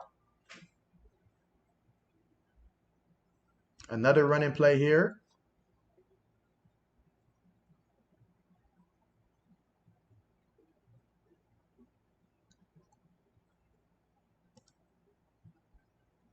Yep. And right now the Pats, 22 to 13. As we will run out the clock there, and there you have it. The Patriots come away with the victory, 22 to 13. But yeah, it was very nice to see Mac Jones get a good amount of snaps in this one, going 13 of 19. Saw a lot of positives from him. Cam Newton, when he was in, he did a couple of checkdowns, but I'm going to want to see a larger sample size for him as well. I mean, when it comes to passing, particularly, I want to see some deep ball accuracy out of him, and ball placement. I want to see that stuff. But I definitely do like what I saw from Mac Jones. And I know that's going to be the story today. I love what I saw from Stevenson, not just that last run there, but just, the power that he runs with. And I like Stevenson for his future in the NFL. I think he's going to be a tremendous running back for the Patriots in the future as well. But hey, there was a lot of positive stuff about this game for both sides. For Washington, you have to love how Chase Young early in the game, went after it and how that defensive line continuously generated a lot of problems for the Patriots, especially on pass blocking and stuff when it came to that. So that's a positive right there. The quarterback position for Washington, they look pretty solid all around. I mean, Ryan Fitzpatrick, that was pretty solid how he played. They're in good hands in the future for this team, honestly. So that's something to be that if you're a Washington fan, you have to be happy about that. You have to be. And then let's see. Then just looking at some of the stats right now across the board, a lot of different guys had receptions and stuff. Obviously, we didn't get to see a lot of Gibson or anything like that for Washington. But yeah, across the board, some positives for both teams, some things to work on for both. But overall, you got to like how things transpired, particularly at the quarterback position. Montez had a pretty good day for Washington, going 17 of 24, 108 yards. That interception he threw that was off of this receiver hand. Got to work a little bit better on that ball placement there, but he did recover for a touchdown on that aspect there. And Henneke, he was good, especially when he was on the run. A lot of great things there. But yeah, there's going to be a lot of stuff that both teams are going to practice on moving forward. But hey, it was exciting to see. Enjoyed this. Going to go ahead and get ready to end the stream here shortly, but appreciate you guys for coming through. And just a quick update on the other preseason game. The Steelers did win that one 24 to 16. And so the Eagles had jumped out, but the Steelers, they came storming back. Both Dwayne Haskins, it seems like, as well, along with Mason Rudolph, had great days. Dwayne Haskins, he was 16 of 22, 161 yards and a touchdown. Mason Rudolph was 8 of 9, 77 yards. They saw enough of him. And then Josh Dobbs, he was 5 of 6 for 30 yards. So they really took a good deep look at Dwayne Haskins in this one. And you have to think that he impressed, going 16 of 22, 161 yards and one touchdown. Now for the Eagles, Joe Flacco was the quarterback that got the most reps tonight. He was 10 of 17, 178 yards and one touchdown. And then Jalen Hurts, he had three. He was 3 of 7 for 54 yards, and he also ran the ball a couple times. One time for 4 yards, and that was his night. And then Nate Mullins, he was 1 of 5 for just 4 yards and 2 picks. So not a good day for Mullins there. So I'm hoping that he's able to rebound, as I personally liked him when he was with the 49ers. And so, yeah, hoping that he's able to rebound better than that. But that's going to be a night that you're going to want to forget from that aspect. But yeah, there you have it. Both preseason games finalized. And yeah, we got to see a lot of the rookies, for a lot of teams go out there and play. And yeah, I'm very encouraged with what I saw today and looking forward to some more preseason action tomorrow. And so let's see, King. I currently do not own Far Cry 5 right now, and so I'm going to be sticking to some of the games that I've already got at the moment. But when I do, I guess put money aside to extend my gaming, I'll definitely put that on the list. And let's see. I know there's certainly some news that I do need to post, and so I'll try to get that post out the way. And then, depending on what time I finish, I may just go ahead and hop on Twitch. Probably do another college football game. Not entirely sure, but I'll make up my mind once I finish updating the rest of these sport news that has transpired during this time. Let's see. King says he knew Pittsburgh was going to win. Yeah, Pittsburgh is what now 2-0 in the preseason. I mean, you only get so much for preseason, but it's got to feel nice. I'd rather be 2-0 than 0-2 in the preseason. At least I know that my unit is out there looking very well against the other team units. So that's a positive right there. But yeah, I appreciate you guys so much for joining me on this stream. You guys really do help, especially you guys that are in the chat section. You guys are watching from YouTube, Facebook. Appreciate all of you guys so much. And yes, another preseason game in the books. I'll be looking to do something else related to preseason, whether it's tomorrow night or either Saturday, probably both. But definitely do stay tuned for whenever I put up the video. You guys will be alerted. So if you're not subscribed, definitely do consider subscribing to the YouTube channel, and it'll keep you guys up to date whenever I do decide to live stream. But with that being said, thank you guys so much for joining me, and I'm going to go ahead and end the stream now. But thank you guys so much, and look forward to seeing you guys next time.